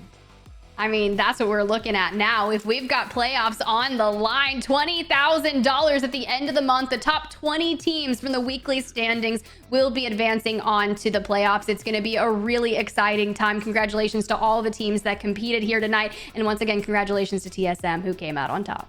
Also, congratulations to the winner of the giveaway for the Seer Heirloom. That must also feel really nice here. But I gotta also say, between the different compositions that we've seen between the Seer, the Bloodhound, the Mad Maggie, I am living for it. Maybe Caustic not so much, but it's okay. We also love seeing the diversity of compositions that we're exposed to between Stormpoint and World's Edge.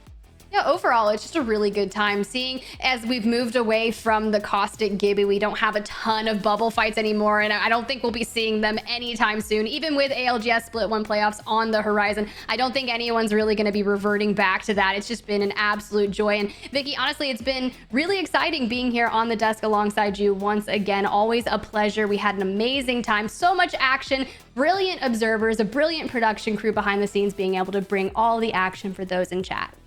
Yeah, thank you guys so much for tuning in, and we hope you guys enjoyed the show. Don't forget to tune into the action that is playoffs for the Oversight and Hyperlux tournament next week. It's going to be on Thursday and Friday. Don't miss out on the action, and make sure to follow social so that way you guys can be in touch with the information of the tournament coming up. Thank you guys so much for watching.